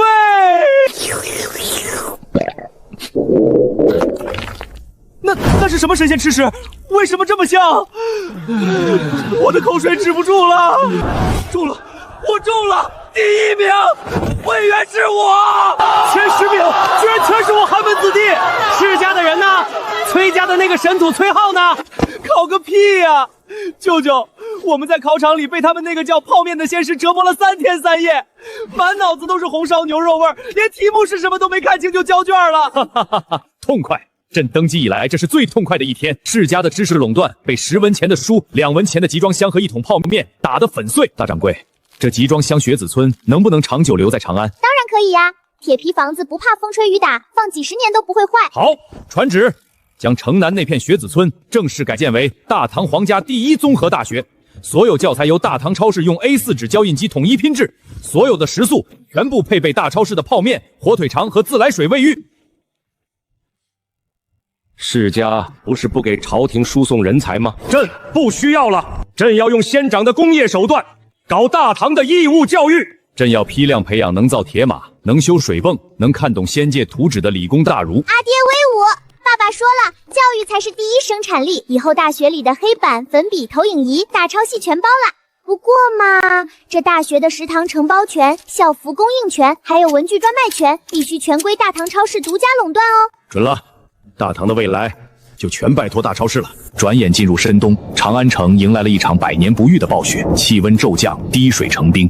城南那座由数千个铁皮集装箱组成的大唐皇家第1大学迎来了最严峻的考验。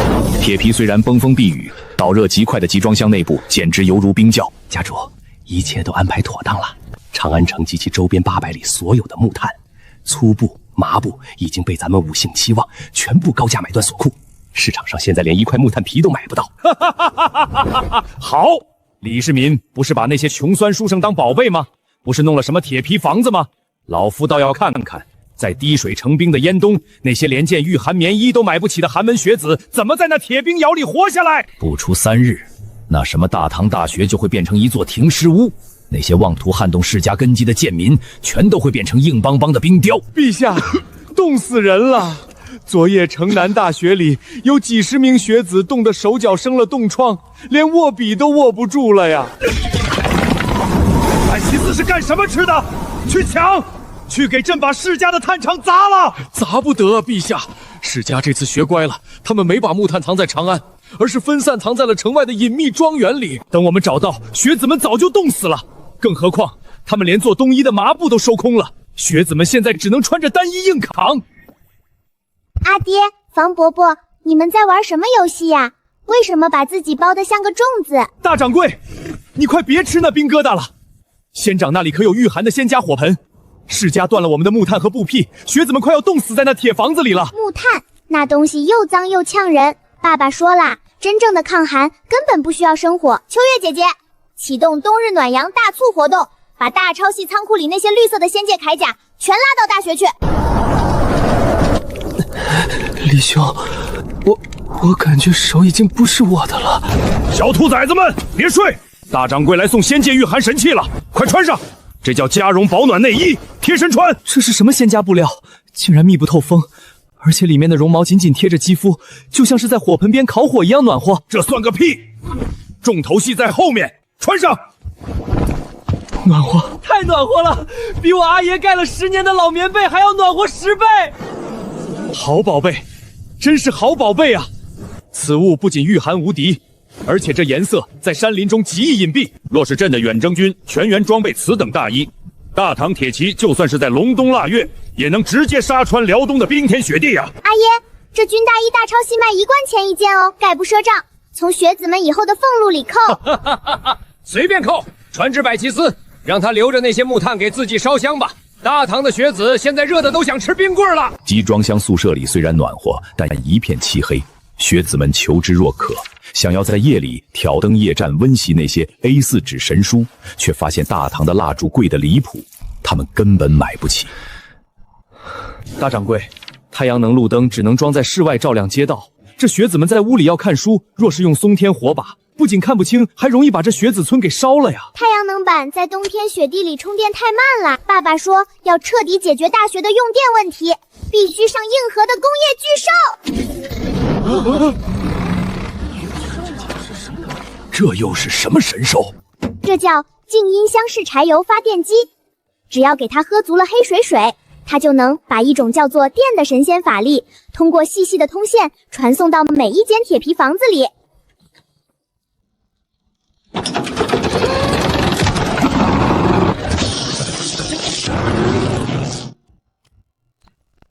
亮了！天哪，这琉璃管子竟然能发出比正午太阳还要亮的光！仙掌赐光，我等寒门终于不用再凿壁偷光了。这柴油发电机，这细细的电线，大掌柜，这种叫电的神仙法力，既然能让琉璃管发光，那能不能让铁马跑起来？能不能让铁床运转？当然可以呀！爸爸说，电是现代工业的灵魂，只要掌握了电，大唐就能跨越1000年的黑夜，直接跑步进入第2次工业革命。好一个工业灵魂！传朕旨意，在大唐大学内增设物理雷电系。朕要让大唐的学子把这仙界的电给朕彻底研究透彻。朕要让大唐的每一寸土地都通上这仙家的神雷。大雪连降3日，整个长安城银装素裹。大唐皇家大学在发电机和军大衣的加持下，不仅没有一人冻死，反而书声朗朗，成了长安城冬天最火热的地方。然而，严冬带来的不仅仅是寒冷，还有极其匮乏的物资。你说什么？几万学子没冻死，晚上屋子里还亮着不需要点火的琉璃管。这李二到底从哪儿弄来这么多妖法？难道天要亡我世家吗？家主保重身体啊！家主，咱们虽然在木炭和客栈上输了，但您别忘了，过几日便是冬至祭天大典和皇家岁除大宴。对呀，冬至大宴。走，去库房，把温泉庄子刚采摘的那筐碧玉清带上，老夫要亲自进宫面圣。这次老夫不仅要让他们把吃进去的钱吐出来，还要逼李二停办那个什么破大学。崔爱卿，你这几根菜要朕10万贯，还要朕关闭大唐皇家大学。陛下明鉴，此乃我崔家耗费无数人力物力，用温泉仙水浇灌而出的祥瑞之物。老臣真正的目的是为了大唐的江山社稷，请陛下关停那奇迹1秒的大学，让士子们回归正统。咔嚓咔嚓，好甜呀！就是汁水太多了，弄得满手都是。四子，你手里拿的是何物？阿爹，这叫奶油草莓呀，还有这个叫顶花刺黄瓜，爸爸昨天刚在农场里摘的，可脆啦！不可能，这绝对不可能！外头冰天雪地，大雪封山，哪里来的如此翠绿之物？就算是温泉暖房，也绝不可能种出如此肥硕的果实。这是障眼法，对，是妖法。阿爹，你尝尝，这才是仙界冬天该吃的蔬菜。好，仙果，这绝对是仙果。四子，仙长竟然能在冬天种出这等神物。当然呀，爸爸说就现在反季节温室大棚技术。阿爹，走，我带你们去皇家农场开开眼界。这是何等巨型的琉璃暖房，这得耗费多少极品琉璃呀！没文化真可怕。爸爸说了，这叫高透光 PU 塑料浓膜，才不是什么琉璃呢，便宜得很，1罐钱就能买一大卷。神迹，这是真正的神迹啊！仙长竟然夺了造化，让这隆冬腊月结出了盛夏的果实。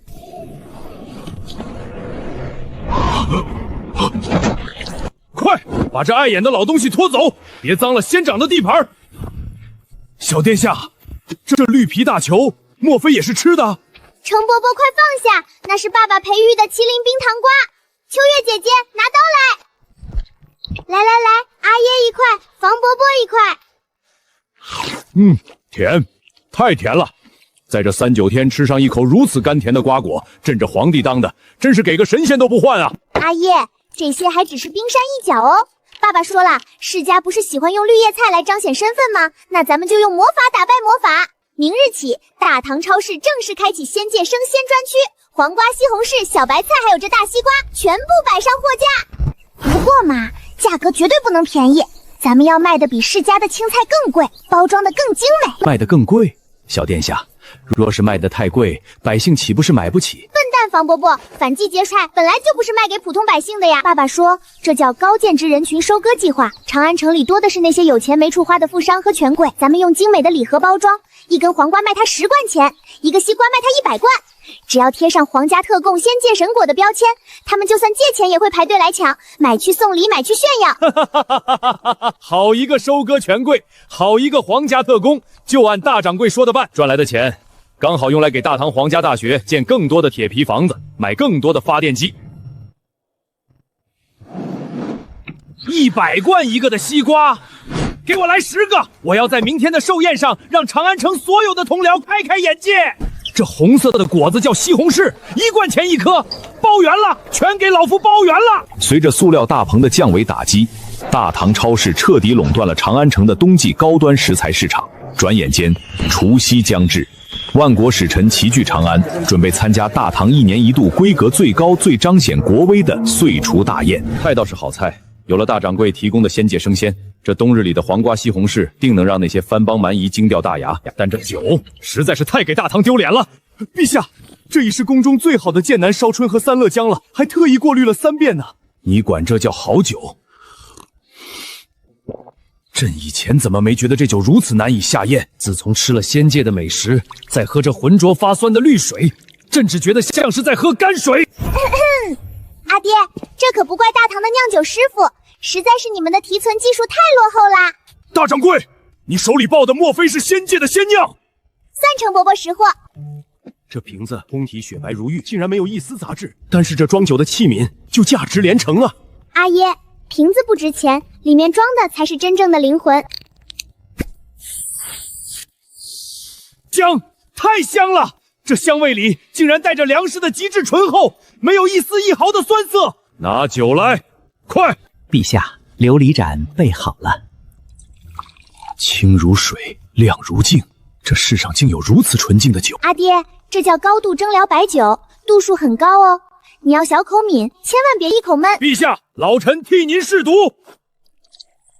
哈哈哈！你感觉如何？是不是中毒了？太痛快了，这才是真男人喝的酒。这酒里藏着刀剑，藏着烈火，老臣以前喝的那些全都是马尿啊！再给老臣来一杯，一杯就倒。神酿，这是真正的9天仙酿。大掌柜，这酒大超市有多少？不多不多，爸爸先拿了1000箱。阿爹，这可是绝版茅台，用着仙界神酿，把那些狂妄的番邦蛮夷全给朕辣趴下。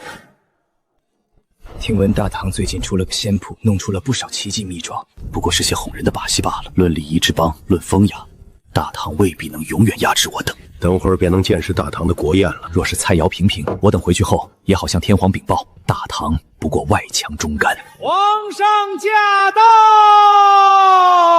万岁万岁万万岁！众卿平身，今日岁除，万国来朝，乃大唐之盛事，赐宴。开宴！冬天结出的绿色瓜果，这违背了天理啊！大唐皇帝莫非能操控4季轮回？诸位使臣不必惊慌，此乃大唐皇家农场培育的鲜果。来，诸位满饮此杯，尝尝朕特赐的大唐鲜酿。大唐这是穷疯了吗？拿白水糊弄我们？火有毒！大唐皇帝给我们喝了毒火！哈哈哈哈哈哈！一群没见过世面的土包子，好酒，这叫高度白酒，是神仙喝的。自己酒量差，还怪大唐的酒劣。阿爷，光喝酒没意思呀！子时马上就要到啦，大超系准备的岁除终极杀招可以放啦。哦，还有比这鲜酿更震撼的。秋月姐姐，点火，给这些外国乡巴佬放个仙界的大炮仗。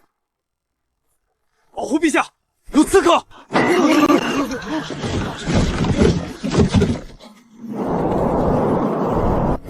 那黑乎乎的管子是什么武器？大唐要杀我们灭口吗？此时到，放！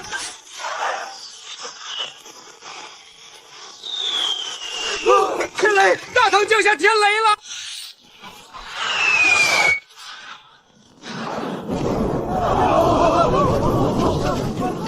操控雷电，撕裂黑夜，这大唐皇帝真的是天可汗，是真神下凡啊！好，仙界神火，这就是朕的大唐。诸位，这便是我大唐超市独家发售的仙界烟花。你们若是喜欢，明日尽管带足了黄金，去大唐超市排队抢购。谁敢在大唐放肆，朕就用这仙火把他的王城轰成平地。大唐！